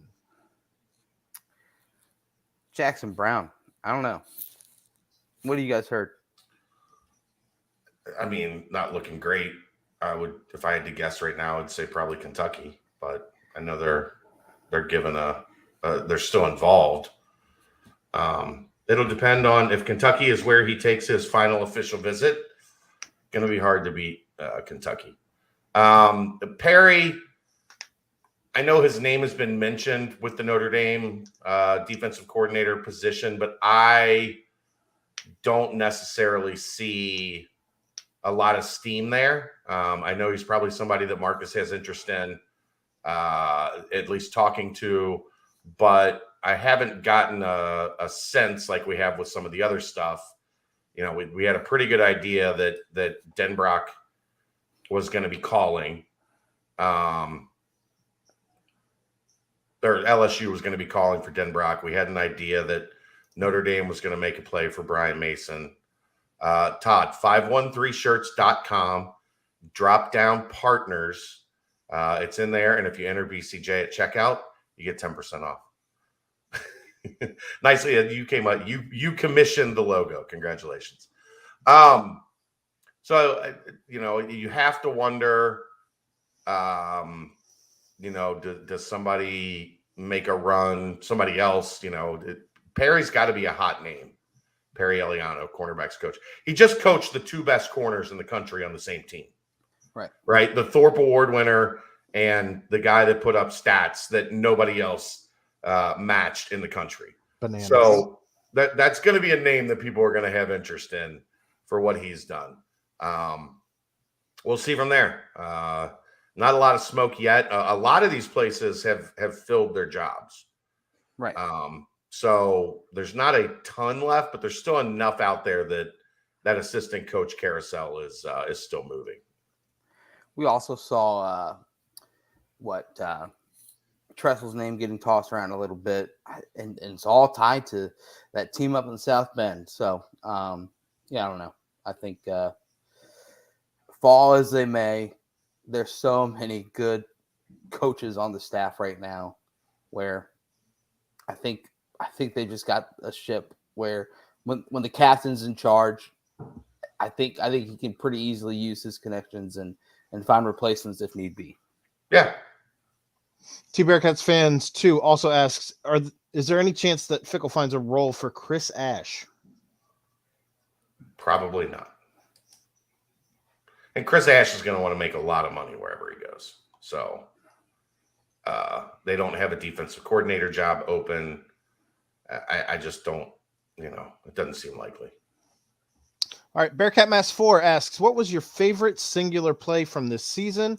And what is your most memorable play / moment of Dez's career? It's got to be knocking the ball away on the goal line against Tulsa, right? Like 8 straight attempts. Right. And they get the final one and the guy's reaching the ball towards the goal line and it gets knocked out. Mm-hmm. Like that's as clutch / money as it gets. Well, and then also Notre Dame does his touchdown run, maybe the Malik Van sack kind of, bringing it all together at the very end where you kind of felt that they were going to win. Any deep bomb to Tyler Scott. I was going to say the very first play of the season. First play of the season has to be up there because that kind of set the tone that we're putting our foot on the gas. You've got Trey Tucker kick return against IU. Man, that would have been any 40+ run by Jerome Ford. Yeah, right. Breaking away like Secretariat at the Belmont. That was phenomenal from Dan Horde. Oh yeah, gotta love it. I don't know. I think it's hard to really break it down into one. Kobe's pick 6 was kind of another one that kind of a big play when they kind of were hitting a bit of a lull in the game. I don't know. There's Todd, if you mention West Side Jesus again, I'm going to just ban you from the website for eternity. If we're talking about most memorable play moment of Dez's career, I think the Chili special was an awful fun one. Yeah, that was fun, but I don't know that it was the best play of his career. If you're talking about memorable, it was the only receiving touchdown he ever had. Or I'll go the 91-yard. I was going to say the 90-yard SMU, 91-yard SMU run to kind of rub their nose in it a little bit. Yeah, I think anytime that he kind of where he'd have a touchdown or a big play and would just go to the crowd, no matter if it was at home or away, and just kind of do the arms raised out, just kind of like, oh, look at me, because he deserved it. Yeah, I mean, the Chili special is probably going to be up there in his book. But yeah, for me, it'd probably be SMU. But I don't want to say that because I wasn't there, type ordeal. But were you at a wedding? He was out of the country. Quite opposite. I was in Virginia. I was out of town. Not for a wedding though. A little bit on the other end of the spectrum. But yeah, I mean, Des made so many memories, man. It's hard to really pinpoint one. Bearcat fans 2 ask, what additional resources outside of practice facility is Fickle looking for? Analysts, bigger recruiting department, etc. Yes. Fair enough. I mean, he's looking for things that make the program stronger. Better recruiting, like amenities for when kids are in town. More money for staff is always probably the biggest one on the list. Better, behind the scenes, like the budget for players' meal plans and everything. Again, if you go listen to my interview with John Cunningham, it might be probably on the second page of the board by now, from last Wednesday. Like, he talks about, like, I have to force Luke to talk about his contract because he's so singularly focused on what we need to do for all of the other stuff to make this program continue pushing forward. So if there's something that he feels that needs to be, and it's everything, because there's always room for improvement. Mm-hmm. That's what he's looking for. He's looking for the foundation of this program to continue pushing forward. Well, all right. Do we need better athletes on defensive front six when going up against the likes of Alabama, or do we need to switch to a 4-man line? Second question, any idea if there will be intensive training this January with so many seniors moving on? And that comes from Scott MI 2003. There doesn't need to. How many times have I had to talk about 3-4 versus 4-3 this year? 1 million, 1.5 million. It has nothing to do with how many guys are playing with their hand in the dirt. It has to do with how many guys are in the box and their ability to get off blocks and make plays. Mm-hmm. It doesn't matter 3-4 or 4-3. And look, the days of having 4 defensive backs on the field is pretty much gone. Like, you're getting 6 guys between your defensive linemen and your linebackers. You get 6. If it's 4 down and 2 up, or 3 down and 3 up, I think they prefer 3 down and 3 up because it gives you that. Think if they had 1 less linebacker on the field this year, with how many plays between DeBlanco, Beavers, Pace, and Van Fossen, how many plays the linebackers make? You're going to take one of those guys off the field? Right. Maybe, but what are you going to lose in your ability to play in space and to cover tight ends? And, so it's not about how many guys you have standing at the line of scrimmage. It's about your ability to put guys in the box and play downhill. When they put guys in the box and played downhill, played 4 or 5 guys in the box with DeBlanco and either Huber or Beavers filling the gaps, they were able to stop the run. And then the second part, as far as, do you think there's going to be intensive training? The culture is set. Like, you don't have to put them through hell again. It was a country club culture under Tommy Tuberville. Mm-hmm. That's what they were trying to change. They were trying to set the tone for what the culture would be. All of these guys that are young understand the culture. They've lived it. Yeah. Now it's just their turn to shepherd it forward, right? Shout out to Kelsey Sharkey with the intensive training footage and the video during game day. It's great. Awesome. All right. Cincy fan 1424 asks, will they retire Ritter's number? We kind of touched on that earlier, that they don't retire numbers. They put him in the Ring of Honor. And is Sauce's season the single most impressive / dominant by a Bearcat ever? And I think we all came to the same agreement there that yes, it is. Yeah. Ritter number. I mean, I don't know if they, Chad, you said they don't retire numbers, so Ring of Honor. Ring of Honor. He's going to be in the Ring of Honor. And Sauce is a legend, man. And the thing about Sauce too is like, he's not like, he runs his mouth, right? On the field. Not a lot. Not as much as people think. Well, no, you didn't let me finish. To the opponents. But he's not like one of those like flashy, loud cornerbacks that people hate. You know what I mean? He's someone that just goes out and handles their business and does it at an elite level. So I think he's going to be someone that at the next level, people are just going to love, because he's just a really, really good player. He doesn't have to be all flash. He's flashy with his sauce ice and things of that sort, but he's a professional, dominant, elite cornerback, elite football player, really. The most dominant player to ever play at Cincinnati.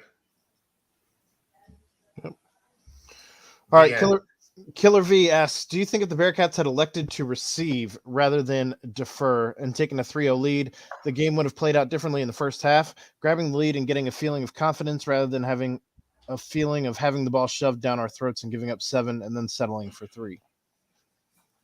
I mean, what makes you think that Alabama wouldn't have gone right down the field and scored 7 after Cincinnati got a field goal? I think you heard Luke talk leading up to the game. They were going to, beat themselves, do what they did to get here and play their game. I mean, every time they won a coin toss this year, they deferred to the second half. Mm-hmm. So I think it's probably, I mean, would it have been different? Who knows? But man, you could say that about literally anything.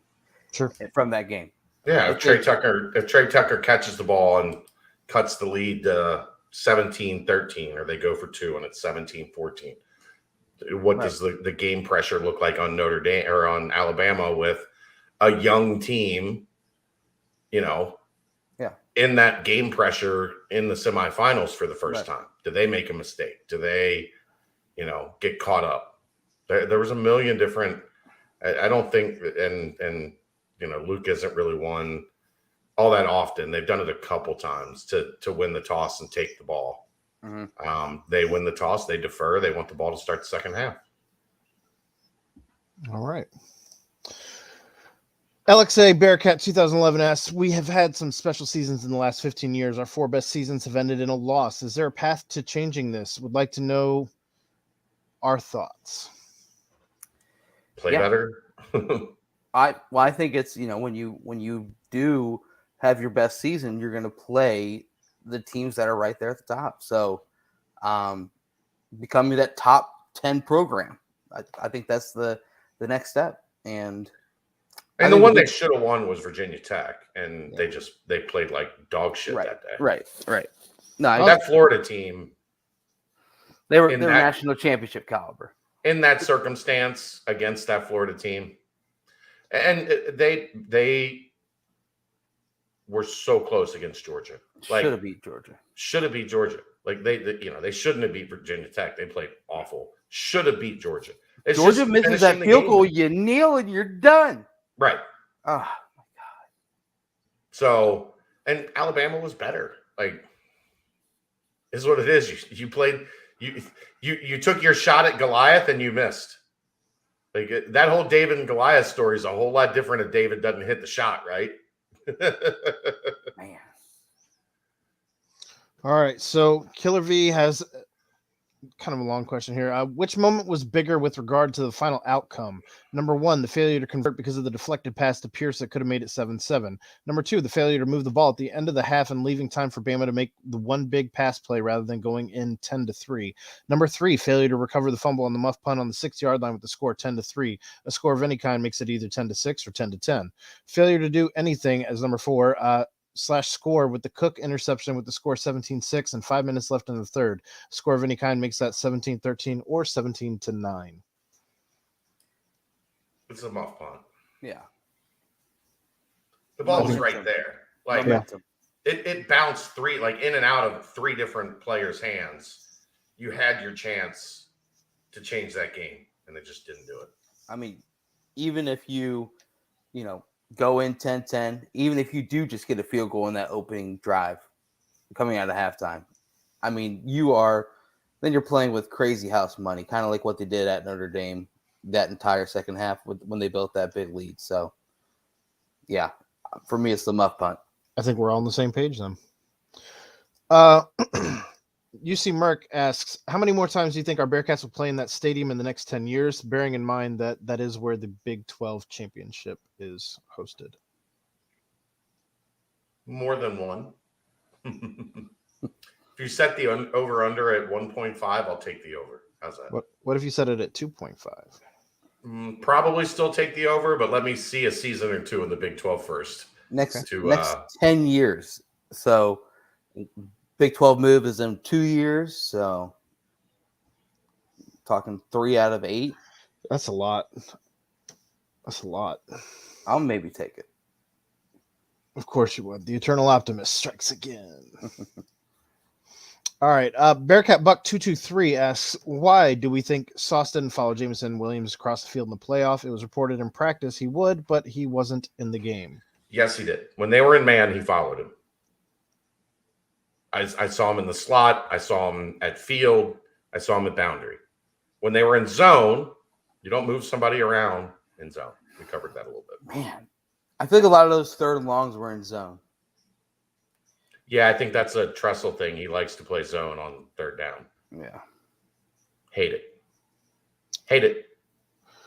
J-Sag Cincy asks, of all the players eligible to return, name one that you would feel would benefit the most personally with another year and one that you feel would benefit the team the most with their return. I'm going to go under the radar here. I think Jabari Taylor. I think he's a guy that because of the depth, like he's played a really important role, but it's been kind of limited. I think you give him more time. I think you make him 70% of the, 60, 70% of the snaps guy. I think he can be an Elijah Ponder type. I think if he comes back, I think he could really, really find a place on that defensive line to be an impact guy. Elijah and another Curtis Brooks type ordeal. Yeah, where Curtis Brooks was significantly improved his stock coming back this year. Yeah. I would even say Malik as well. I think he's been really good.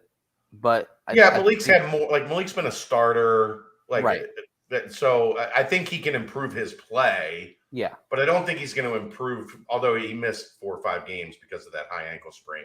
Yeah. I agree Malik can improve his stature. Like I think he would be more like Curtis than Jabari, right? Because Curtis was basically a starter last year. Right. For me, I'm going to say the obviously either one of the tight ends, whether it be Wiley or Lenny, I think they would benefit the most personally. Yeah. And also the team, as I think tight end is still maybe the lightest position as far as guys coming up. So I went just right on the radar. UC Merck 17 asks if you've already said this on the podcast, please disregard. But what position is Pace going to play? The rush end or more of a linebacker? I thought he was able to get 11 sacks in 22 games. Granted, he had 6 in one game his freshman year. He's a linebacker. Rush end, he's not long enough to play rush end. All right. Bearcat Texas asks, is Gino the new offensive coordinator?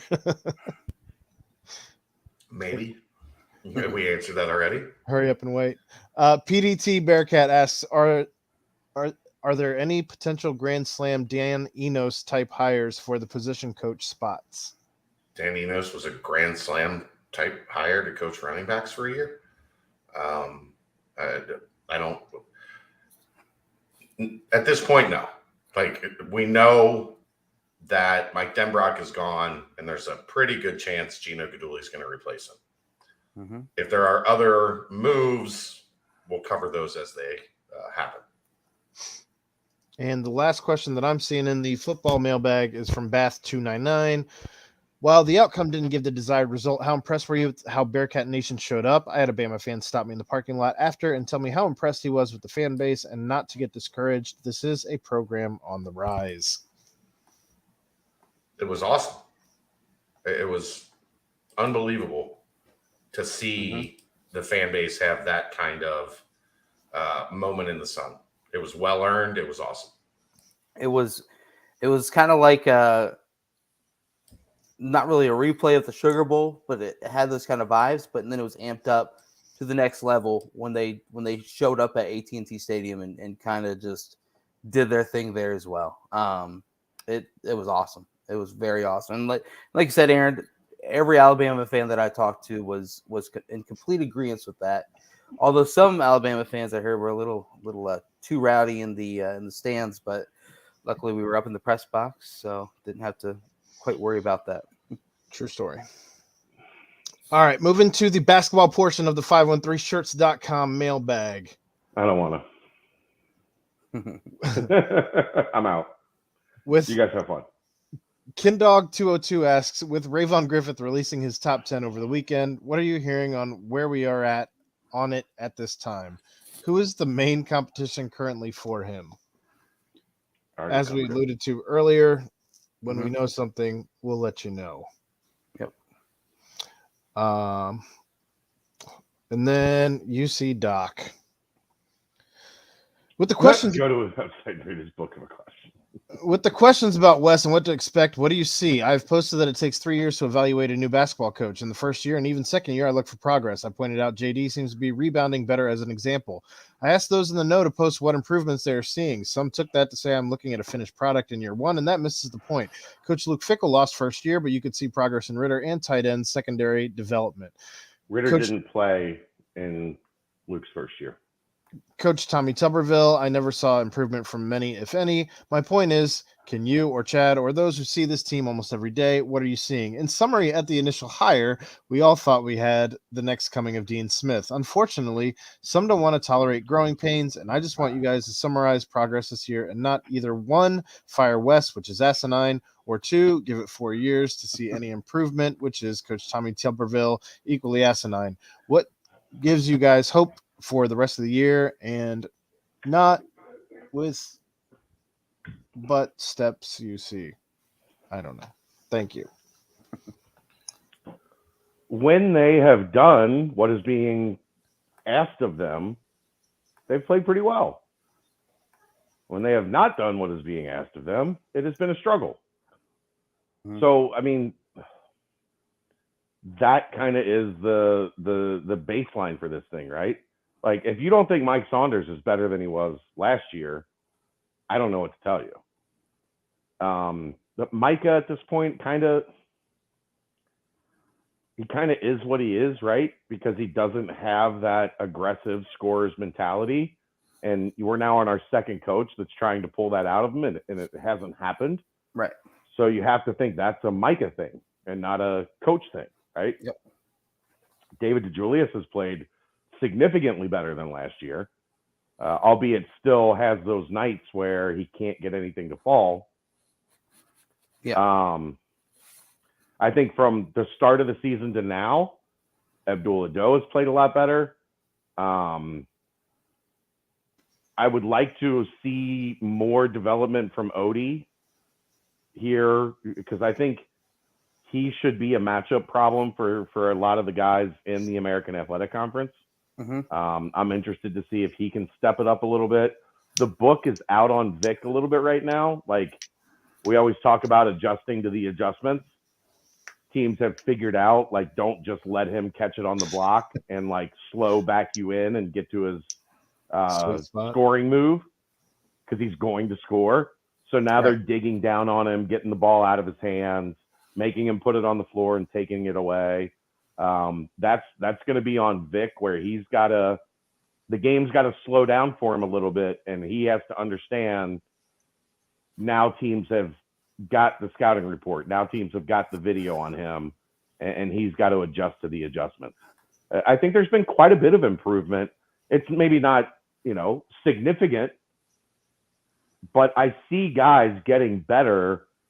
I just think as a unit that next step is understanding what 40 minutes of effort looks like. And I don't think they're quite there yet. For me, with Wes, is the fact that he is a basketball nut. Like, you can tell it every time he talks. You can tell it in all the stories that people talk about him.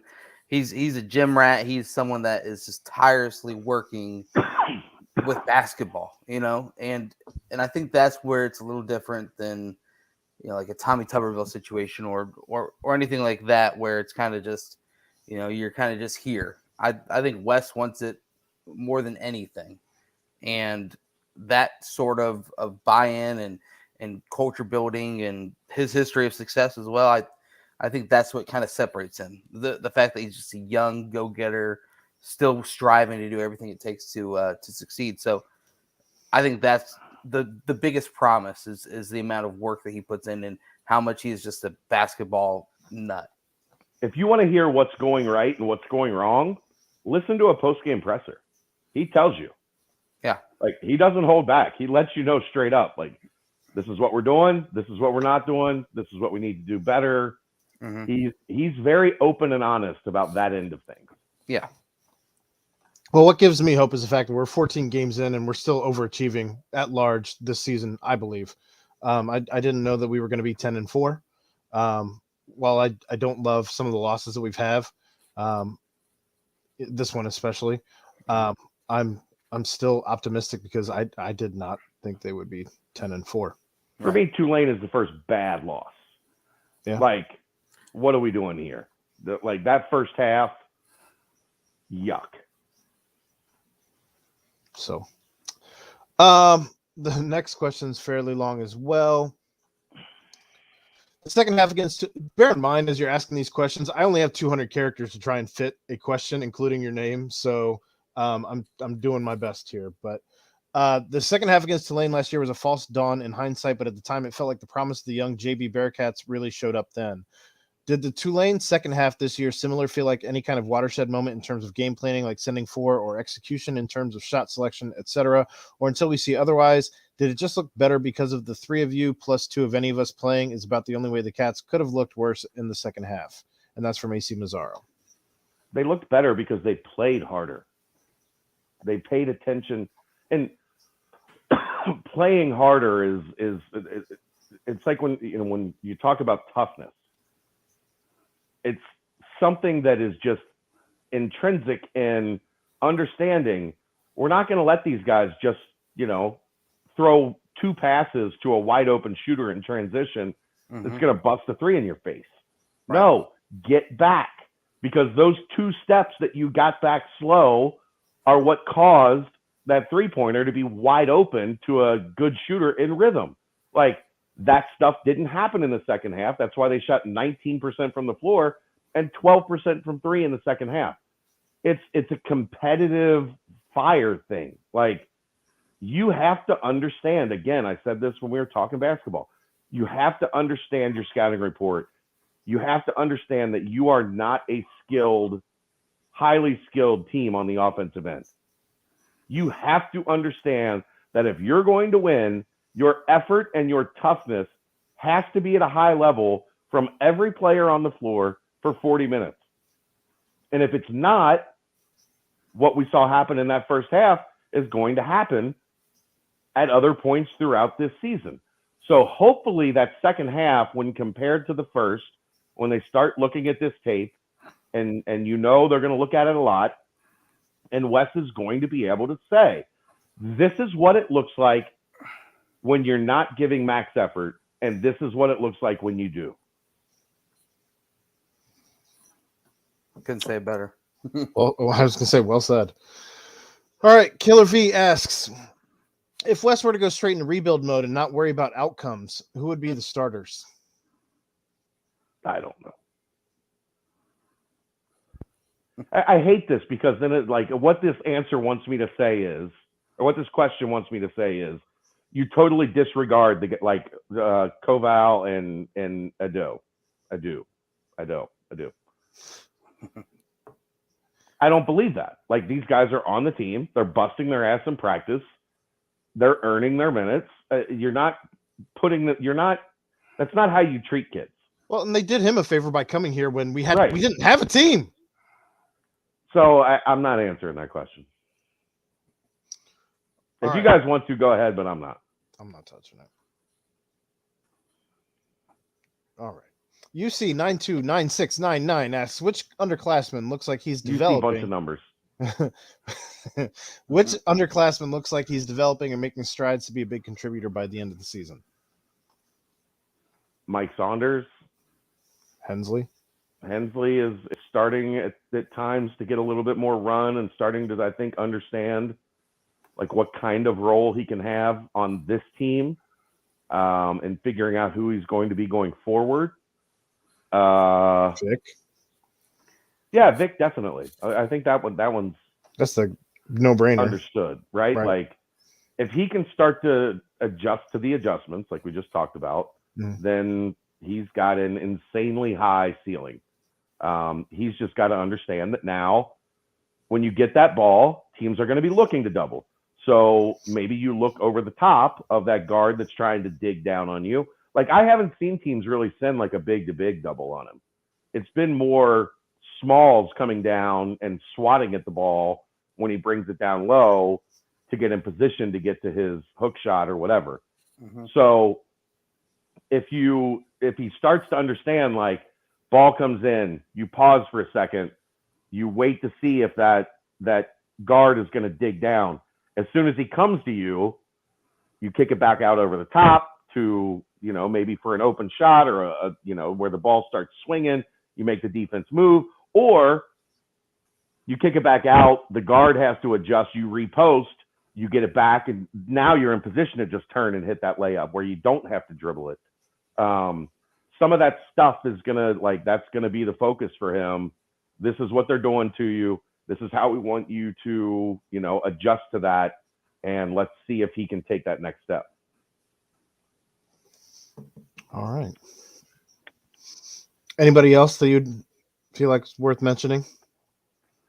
I want to put McGinnis on that list. Yeah, I was about to say. Yeah, the green light thing is awesome when the shots are falling, but they got to start falling again. Right. I wondered if his name would come up or not. All right. Yeah, let's start making some shots. The last portion of the mailbag, the Banks mailbag of the 513shirts.com BBP mailbag. It's only one question, or at least one post, and of course it's from Skins99. Welcome back, gents. In honor of Betty White, I have two questions. The first one is, who is your favorite Golden Girl, and why is Chad most like Sophia? Follow-up question, what is your favorite sporting event road trip, and why? P.S. Not that anyone cares, but my AIDS/COVID is all but gone, except for this stupid cough. I do have a New Year's resolution. I am no longer going to try to kill Aaron. Based on his nicotine poisoning and Arkansas Ice Road incident, I think he will do it without my help in 2022. Thanks for the vote of confidence, Skins. Not wrong. Oh, I'm Sophia, without question. Yes. Without question. Without question. So yeah, that one's easy for me. Love the Golden Girls. Rest in peace, Betty White. She was hysterically funny for like 80 years. That's hard to do. Like, that's hard to do. I've never seen the Golden Girls. I was going to say I've never watched an episode start to finish ever. So I couldn't tell you who I am or not my bag. So Rose was like the naive Betty White. She was like the naive, sweet grandma type. Right. Brent. Yeah. Blanche. I'll take Betty White. Was the whore. Aaron. Slept around. Did I get that right? Hold on. I think I might have got this backwards. Aaron. The BCJ. Whore. Aaron would definitely be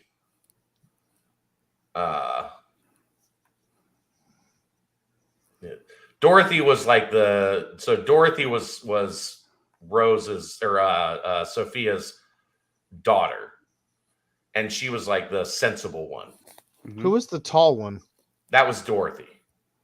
Okay. Rose was Betty White. I had that right.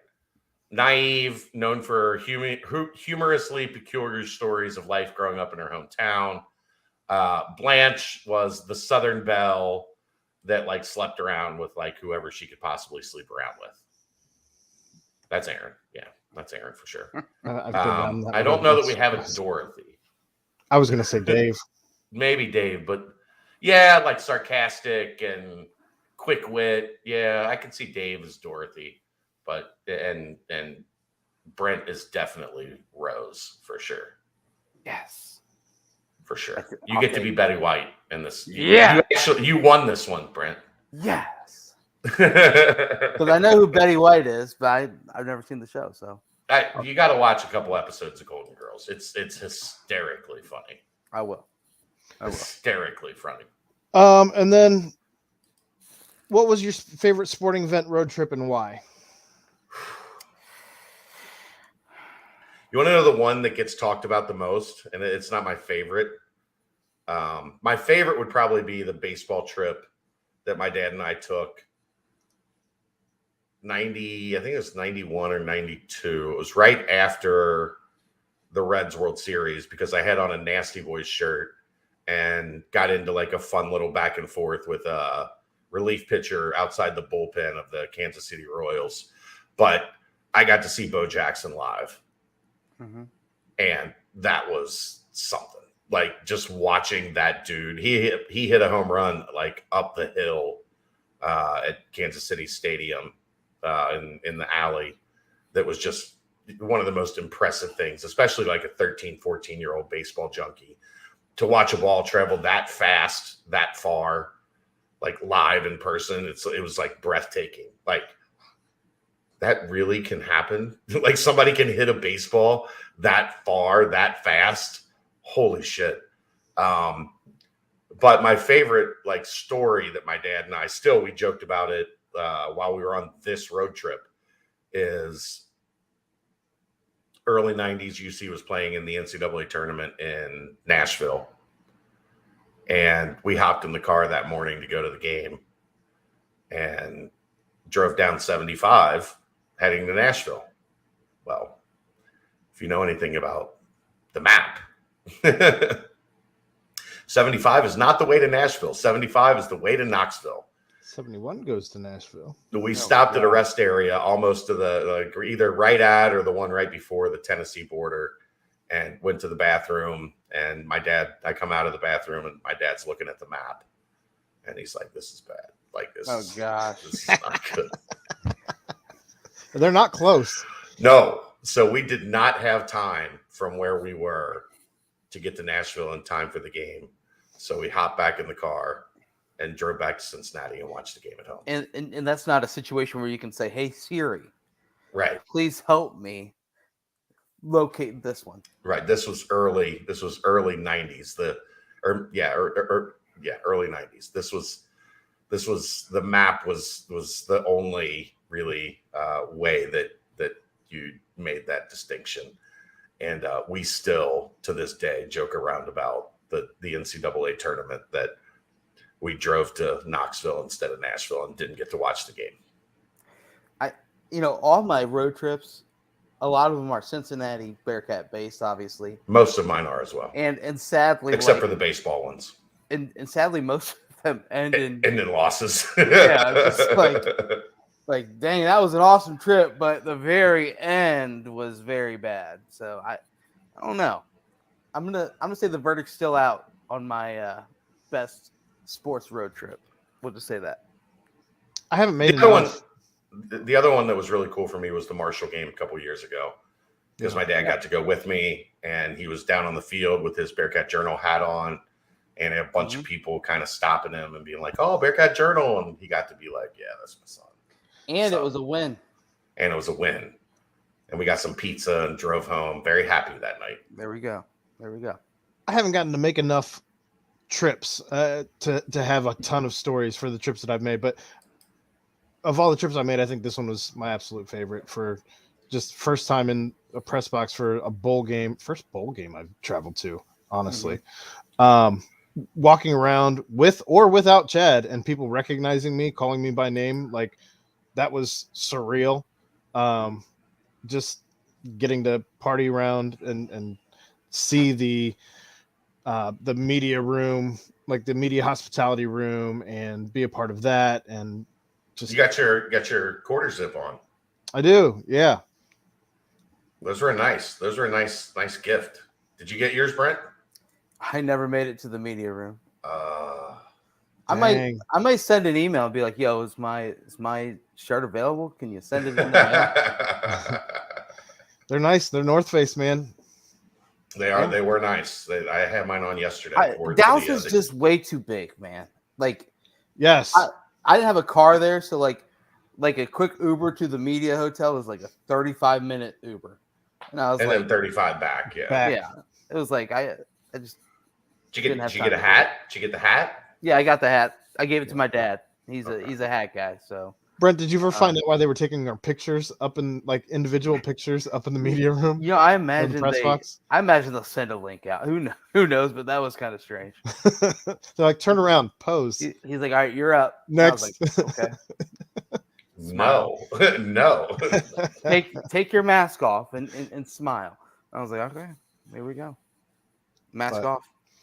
That's the 513shirts.com mailbag. Again, don't forget you can go to their website at 513shirts.com, get free shipping on all orders over $45, and enter code BCJ for 10% off your total purchase. Here we go. Well, guys, that was a nice, neat, well put together BBP. We didn't get too far off the rails. We kind of made it very. There was a lot to talk about this one. Yeah, there was a lot to talk about this one. There was. But maybe we'll have a lot to talk about the next one too. Okay. I'd like to talk about things that make us happy on the next one, not reliving just darkness and sadness. To me though, man, like it wasn't that dark. Look, it was Alabama. Like they didn't upset Alabama. Gosh, that was the sadness. Darkness was the basketball game. Christ. Give me one touchdown, man. One touchdown. Hear that crowd erupt. But it is what it is. But anything else, guys, before we shut this one down? No, I'm good. Stay tuned. It's still going to be a news heavy week. I think we're going to get a lot of staying or going decisions both ways. I think most of the people you expect to go are going to go.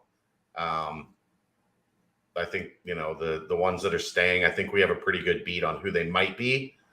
I think most of those decisions are made except one. I think there could be one that's still teetering 50-50. So we'll see. There we go. It's a great little crumb piece there to close it out. But hey, a special thank you as well to of course Danco Transmission, 513shirts.com. Big shout out to the fan base. You guys showed up. It was so impressive seeing that everywhere that the team traveled, and big thanks to the team and all the seniors and everyone involved in the program this year. What a fun ride, man. What a fun ride. But without further ado, for my good friends, my pals, my buddies, my PSCs, my BBPs, Aaron Smith and Chad Brendel, I am Brent Young. This, again, is the BBP presented by BearcatJournal.com. See ya.